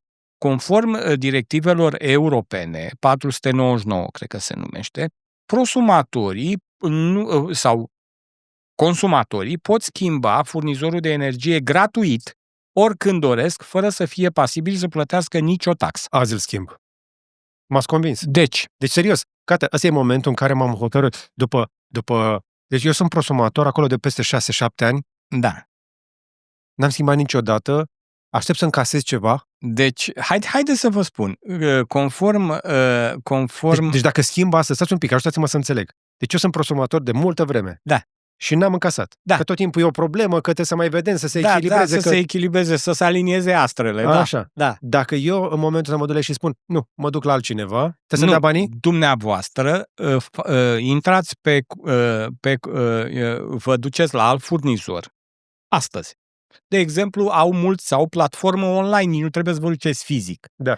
Intrați pe platforma online a furnizorului care îl doriți. Bine, hai să zicem pe șleau. Eu sunt la PPC, la cine mă duc? Dați-mi o recomandare. Vreți să vă zic pe șleau? Da, Nova. Și de la Nova după aia mă duc la altul. Da, după Nova vă duceți la Ion. Ok. Da. Din 3 în 3 luni, din 4 în 4 luni și vă luați banii. De ce? Conform Ordinului 5 din 2023, articolul 19, furnizorul de energie, în timp de 42 de zile de la data în care ați plecat și nu mai sunteți clientul lui, trebuie să vă facă o factură de report cu regularizare. Adică ce aveți să vă dea, trebuie să vă dea, ce aveți să îi dați, îi dați. Iar dacă au să vă dea 25.000 de roni de 6 ani, cred că da.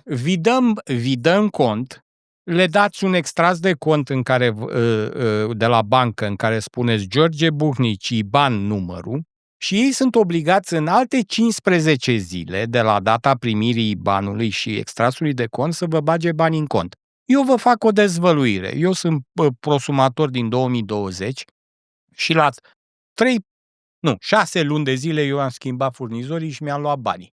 Vacanțe mi-am făcut parțial pe banii de la banii soare. dumneavoastră, pe banii din curentul de pe casă. Pe banii din curentul de pe casă, pe care eu i-am investit în sistem. Deci, păi stai puțin, că am rezolvat. Lore, mergem în vacanță. Și sunt, de exemplu, furnizori, pot să le dau numele, Electrica Furnizare, care nu plătește. Pur și simplu, chiar dacă plecați de la ei, să fac că nu e, că n-am primit, că nu știu ce. Am postat, o mare companie de stat. Da, o mare companie de stat. Am postat pe grupurile noastre și pe pagina mea personală o notificare cu dreptul de a face, legală, făcută de avocații care ne ajută pro bono și vreau să spun cine? public. Hai să-i lăudăm. Cine sunt? Nu vreau să dau nume, dar vreau să vă spun că toți care lucrăm și suntem o mână de oameni, suntem voluntari, banii pe cotizațiile care îi primim sunt acolo în cont și totul facem voluntar, nu avem angajați la această asociație. N-aveți sponsor, n-aveți... Nu am primit sponsorizări, nu am primit absolut, nici măcar chestia aia cu 3,5%. Mie mi s-a părut, am zis, hai mai bine, eu am învățat un lucru în Canada și revenim, că în momentul când vrei să-ți cumperi ceva sau vrei să faci un lucru, e bine să muncești mai mult ca să-ți permiți. Deci fă ceva ca să boostezi asociația astfel încât să ai bani, să-ți plătești un avocat, să-ți plătești un expert și așa mai departe. Deci asta e... Dacă mai băgăm încă 1000 de prosumatori după chestia asta, eu așa îmi doresc, ori 100 de lei, 100 de mii, 20.000 de euro. Sunteți optimist. Da, dar mai făcut din asta, să știți. Da? Da, sunt mulți oameni care se uită, sunt mulți prosumatori care se uită, nu sunt activi, nu comentează, nu le place să intre în discuții în astea. Eu mai provoc la chestii genul sau să-i vedeți.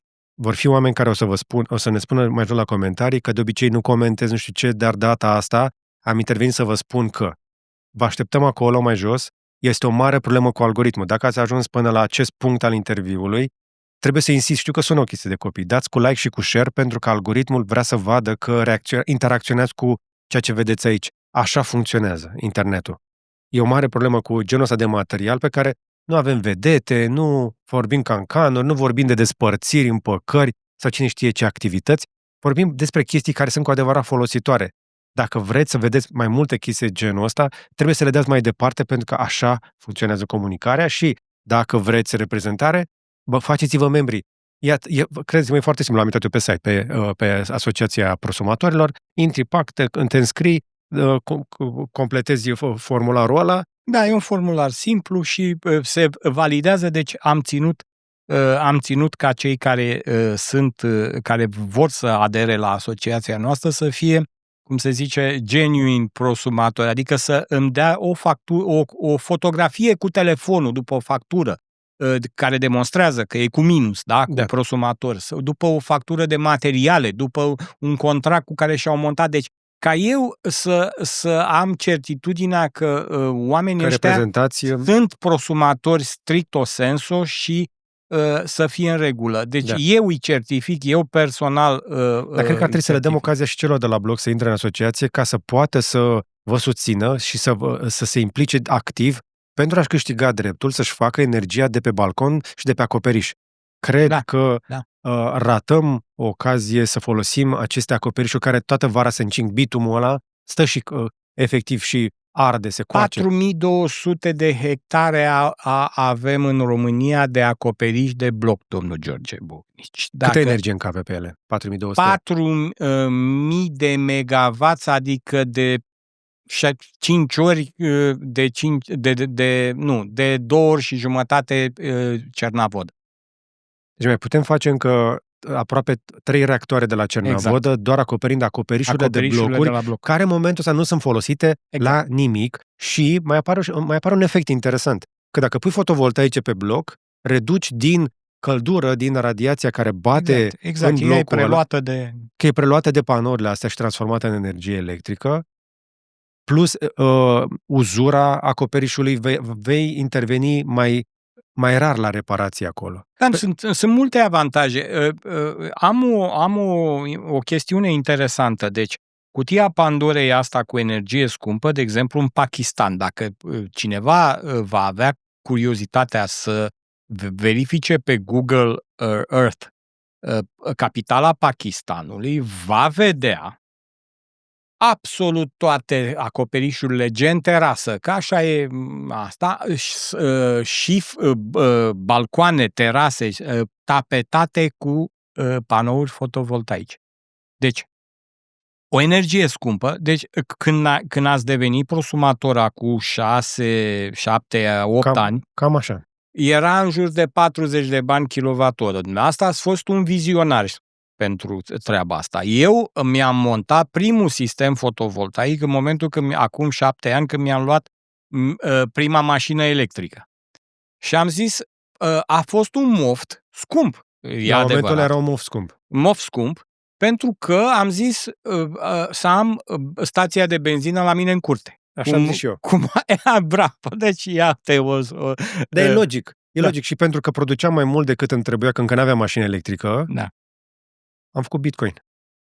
Mi-a scos banii pe instalație din Bitcoin. Acum nu recomand că asta nu mai e așa rentabil să faci Bitcoin din energie fotovoltaică, dar dacă mergi cu mașina, scoți mult mai repede banii din instalație și astăzi este infinit mai ieftin față ce am cheltuit noi. Da.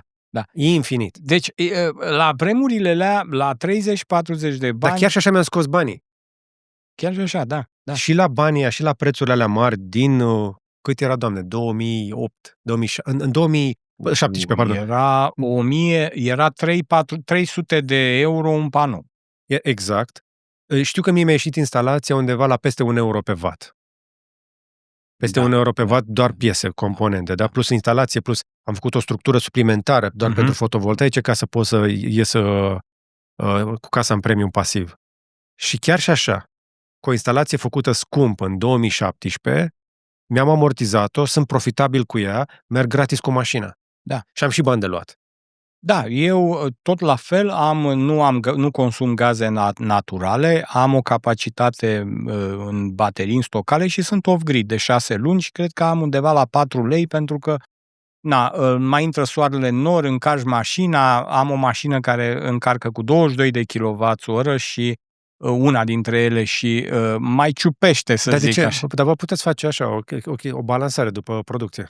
Da, n-am făcut automatizarea asta pentru că e măruntă. Chiar nu m-a...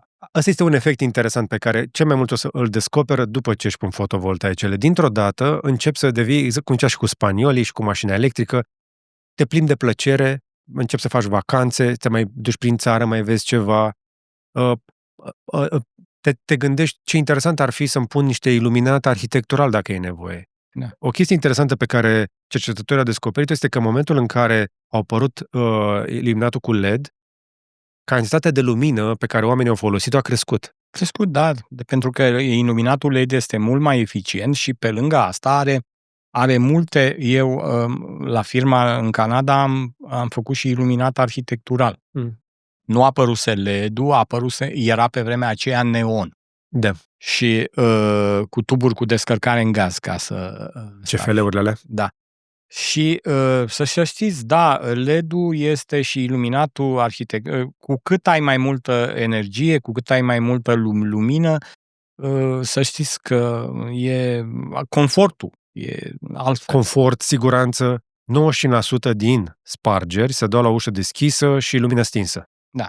E atât de simplu, da? Da. O știu de la polițiști. Da. Deci, lumina înseamnă civilizație, electricitatea înseamnă civilizație și chestia asta nu ar trebui să coste. Ar trebui ca pe termen mediu, nici măcar lung, costul să fie zero și pe aia să devii productiv. Și aici mă întorc la ce ați spus mai devreme. Una dintre ideile pe care le comunicați, care sunt destul de curajoase și sunt antisistem, și eu dacă aș fi din sistem, aș uita la chestia asta și aș face ce fac ăștia, ce fac o revoluție. Noi să vorbiți despre un viitor în care să nu mai avem nevoie de rețea. Și mă gândeam la analogie, cum era când vorbeam tot la telefon fix și aveam nevoie să fim legați tot cu fir. Și acum toți avem telefoane cu baterie și vorbim de oriunde și nu mai suntem legați la o priză. Panourile pe care le aveți dumneavoastră pe casă au o eficiență, sau majoritatea dintre români au o eficiență între 18 și 22-23%. Vă pot spune cu certitudine că asta e zona comercială, zona care se cumpără. 24, longhii și așa mai departe. Vă pot spune cu precizie, cu exactitate, că pe zona militară deja a trecut de 55% eficiența a panourilor. 55%. Pe militar.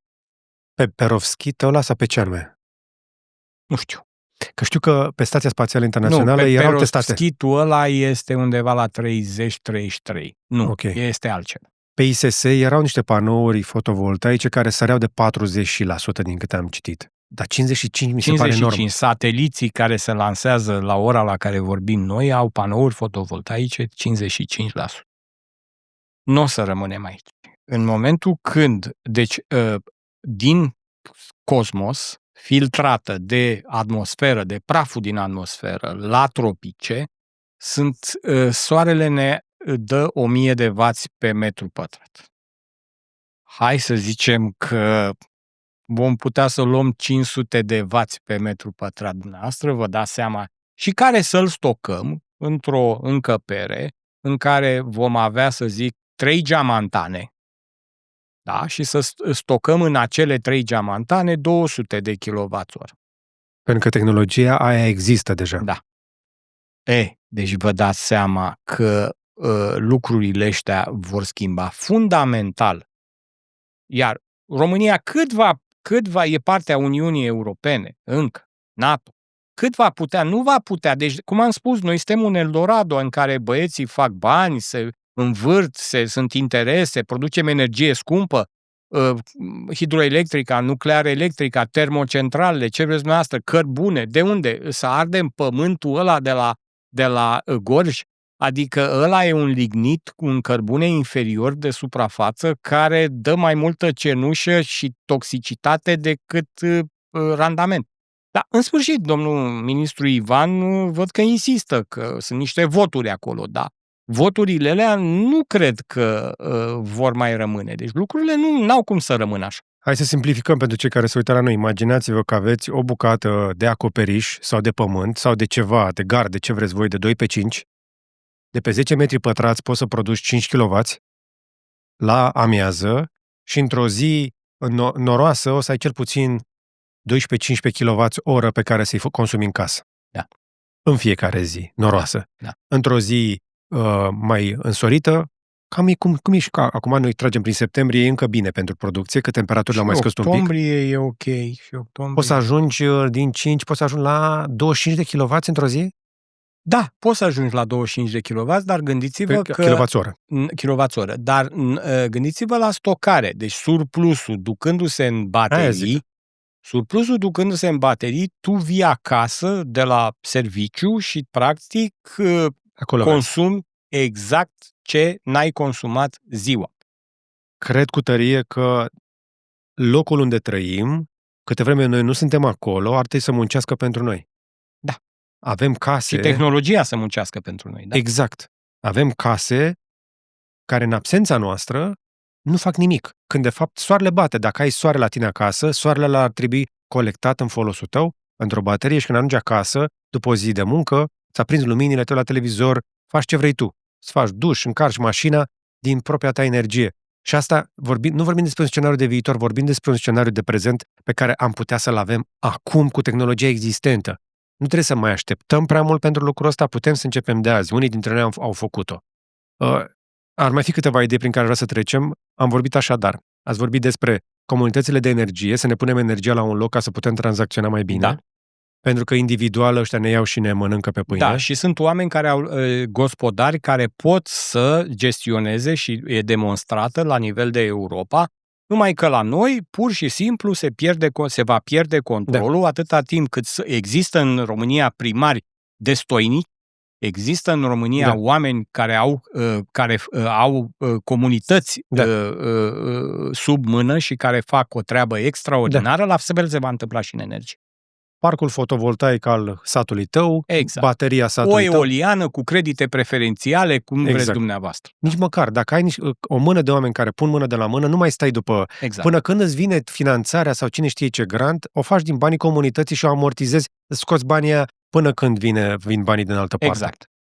Am vorbit așadar de prosumatorul de condominiu, de posibilitatea de a produce la bloc, așadar, se leagă de aceste idei cu mini-sistemele fotovoltaice de balcon sau terasă, care sunt deja foarte populare în Occident, oameni care își au efectiv, am văzut la Lidl sau pe nu știu unde, kituri de 150-200 de euro, 2 panouri le-au pus pe balcon, un invertor l-a băgat în priză și își fac deja energie. Există la Leroy Merlin, la ora la care vorbim, aceste mini-invertoare cu panouri bifaciale. La noi? Da, la Leroy Merlin. Le-am văzut. Ok, și dacă și le ia cineva, le ia dar nu le bagă în priză, că dacă le bagi în priză deja... Nu e o problemă, nu priza e problema, în Germania... poate să-și ia un acumulator.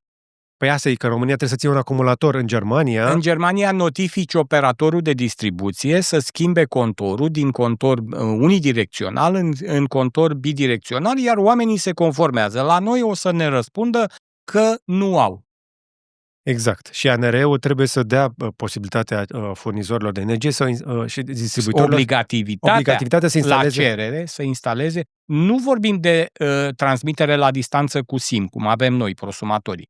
Sunt contoare chioare bidirecționale care înregistrează și care se pot citi, vine cum se întâmplă la bloc, se regularizează la 3 luni și așa mai departe. Dar dă-i un contor care să-ți contorizeze index și de intrare și de ieșire. Da. Așadar, vorbim despre producția la balcon sau pe terasă, apoi nu să mai vorbim despre reglementarea marjei de furnizare. Aici este o chestiune gravă. Deci, ca și cu facturarea prosumatorilor, sunt aproape peste 100.000 de prosumatori care au întâmpinat dificultăți în a primi facturi. Și legea spune, Ordinul 15, coroborat cu 95, spune că de la data facturării, iată că Electrica Furnizare n-a facturat 3 ani, iar în momentul când te pomenești cu un teanc de facturi, iată că trebuie să-ți iei energia înapoi în 2027. Și aici e o soluție pe care tot noi am venit cu ea și în condițiile în care prosumatorii întâmpină această soluție, ei pot cere o eșalonare de plată legal, pe care Electrica Furnizare e obligată să le-o dea 6 luni, 9 luni, 10 luni, un an, în sfârșit. Plătesc prima rată, dar în secunda a doua ei pleacă la alt furnizor. După 42 de zile, Electrica Furnizare e obligată să-i facă regularizarea, adică ce are de luat cu ce are de dat. Ca să înțelegeți, pe noi ne ard furnizorii în condițiile în care au să ne dea bani. Da. Eu mă trezesc câteodată cu niște facturi astea foarte mari de regularizare, deși eu am excedent de megavați oră. Da, și bani care sunt cuantificați în lei până la urmă. Exact. Aveți o listă cu cât au să vă dea. Bun. Exact. plătesc prima regularizare, după care ei nu o să o facă. Electrica Furnizare în general e rebel, că e de stat.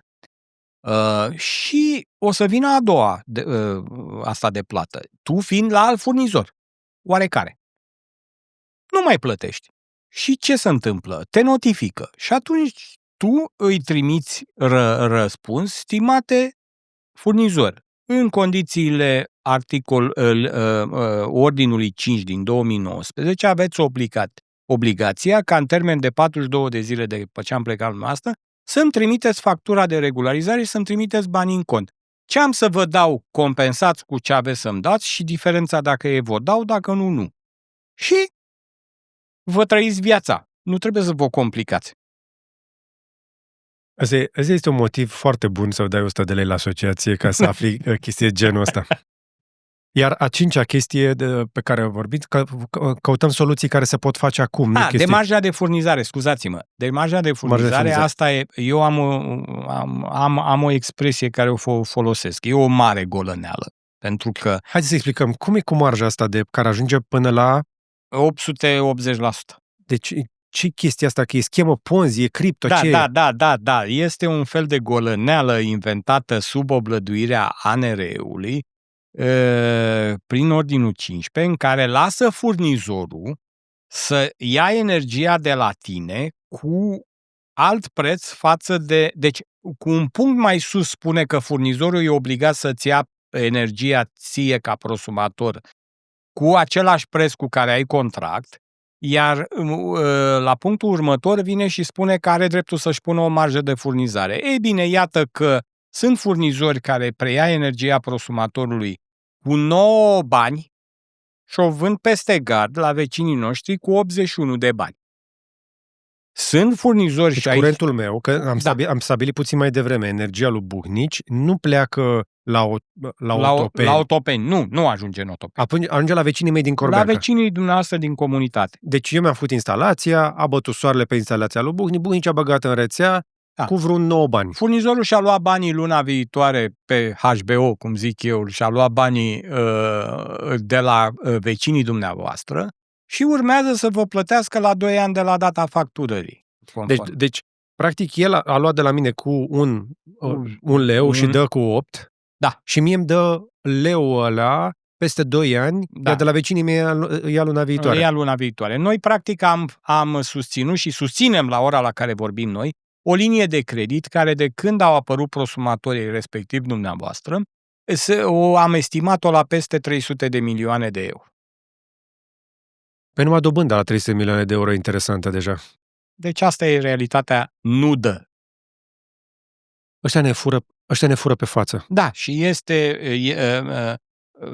Nu găsim niște Vedeți de ce stă acea lege de 3 ani în Parlament?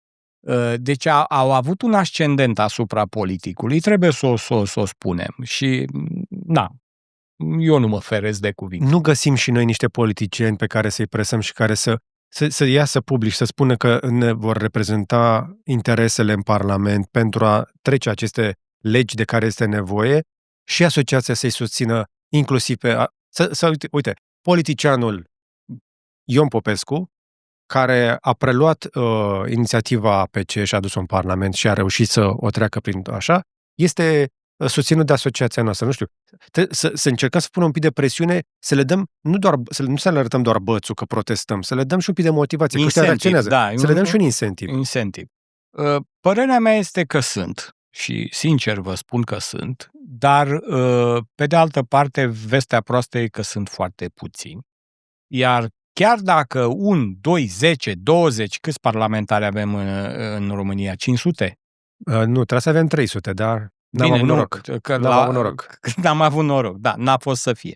Deci din 500, nu știu, sunt 500 de parlamentari, dar dacă vin 10 și susțin o chestiune, nu se va întâmpla absolut nimic. Deci trebuie ca astrele să se alinieze. Cum le aliniem? Păi, astrele nu se vor alinia singure. În primul rând, nu se vor alinia singure. Eu de asta zic că trebuie să avem o voce unitară și să avem asta. Noi am avut inițiativă către Parlament, către ANR, în care am trimis 900 de e-mail-uri în care oamenii către ANRE, ultima oară, au trimis 900 de e-mail-uri pe adresa anre@anre.ro, prin care au petiționat, le-am trimis oamenilor exact ce trebuie să scrie, cu tare.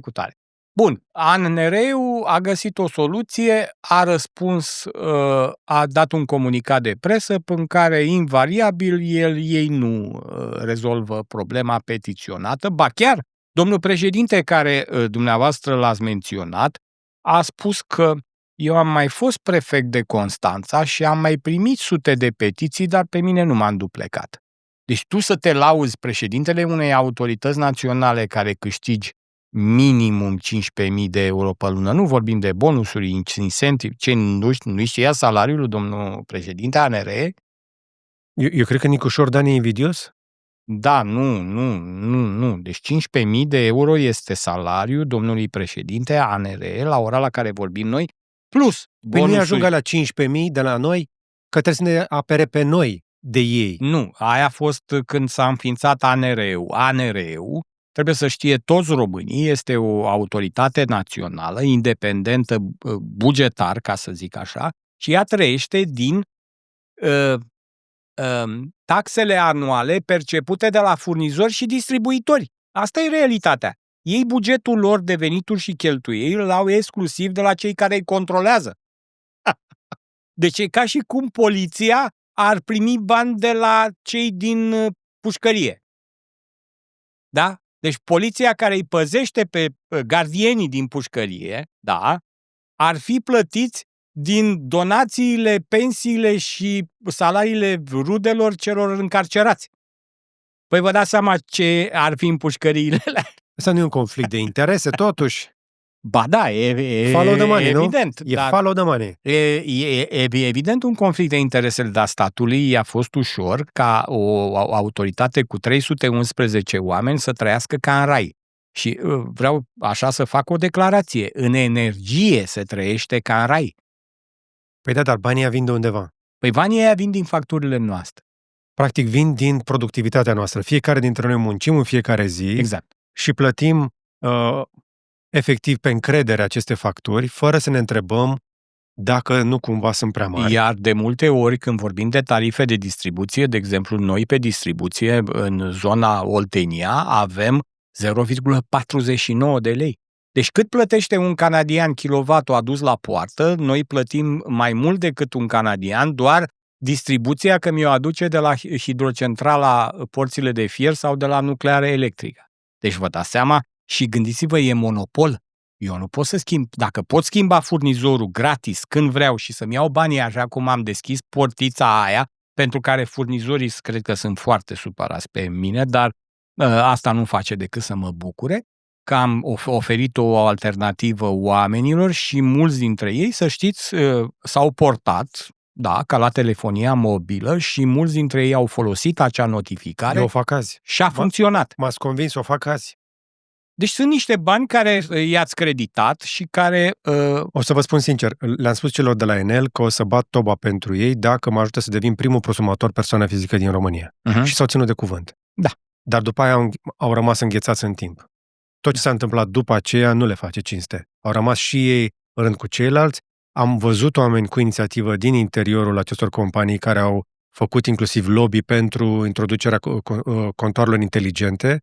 Oameni bine intenționați, există inclusiv în zona de distribuție oameni competenți, bine educați. Absolut. Dar prea s-au coalizat toți, ANRE, distribuție, furnizori, împotriva consumatorului. Iar chestia asta nu poate funcționa la nesfârșit. Dacă noi nu împingem înapoi, ei nu se vor opri. E atât de simplu. Da, dar funcționează în absolut. Adică, din punctul meu de vedere, barca e găurită. Vorbesc de România.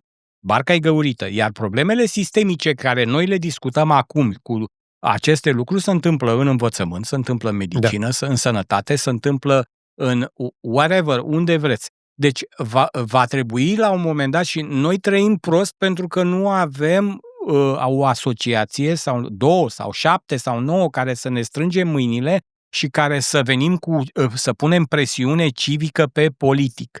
Deci noi vom organiza, așa cum am spus, cu politicul, cu presa, cu absolut toată lumea și sunteți invitat la Palatul, probabil la sfârșitul lunii octombrie, vom avea o dezbatere publică la Parlament pentru prosumatorul de condominiu. Am mai avut una cu președintele Asociației Asociațiilor de Proprietari din România, domnul Mereuță, care și-a dat cu un concursul și a vibrat foarte mult la inițiativa noastră. Deci, cum pot face oamenii să se implice în chestia asta? Că nu cred că putem să ne strângem chiar toți acolo la Parlament. Nu. Pur și simplu prin reprezentare și pur și simplu prin petiții. Deci forța petițiilor eu am văzut-o, am probat-o și în momentul când 1000 de oameni au trimis o petiție, ei au realizat că APCE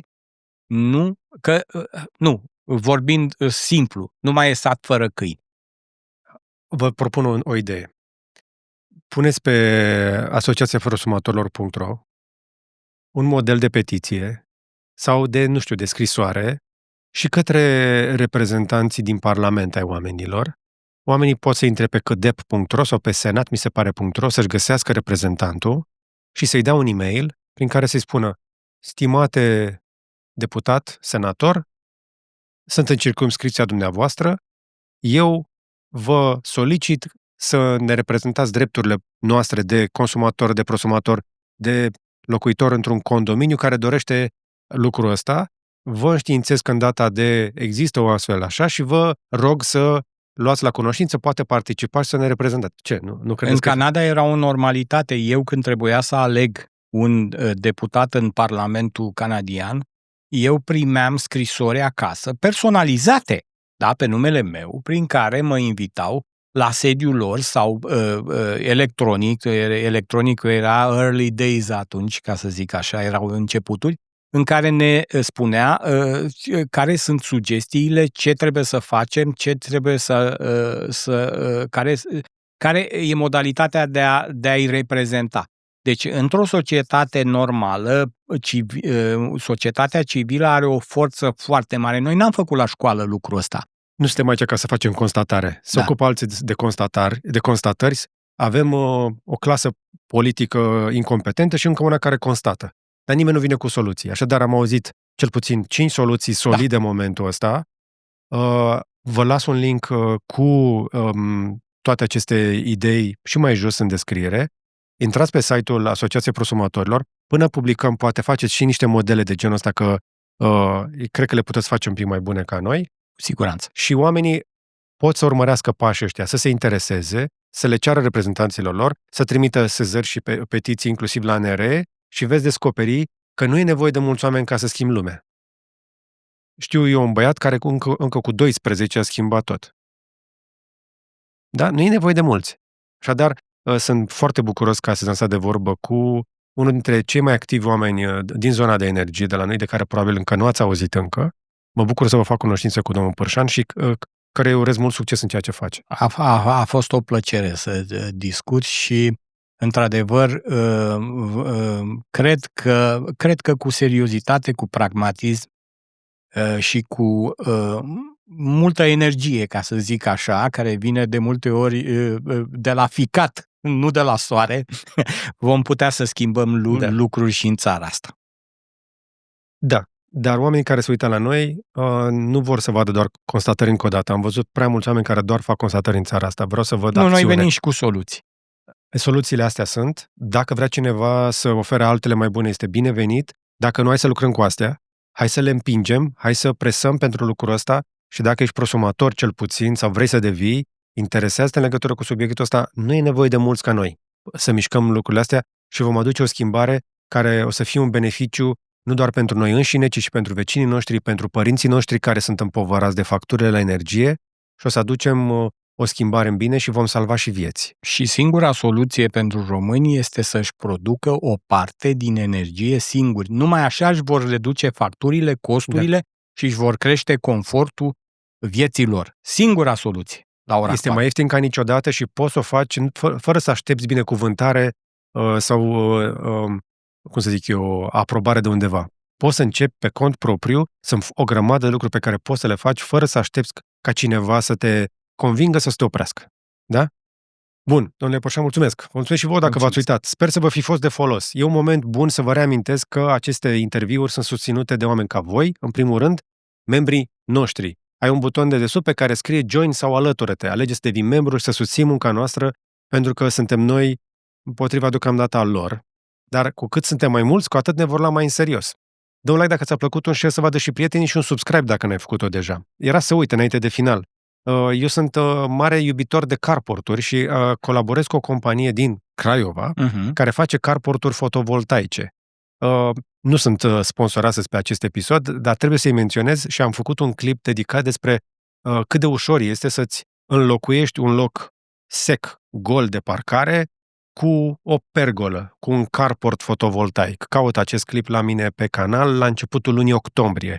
O să-l vedeți acolo.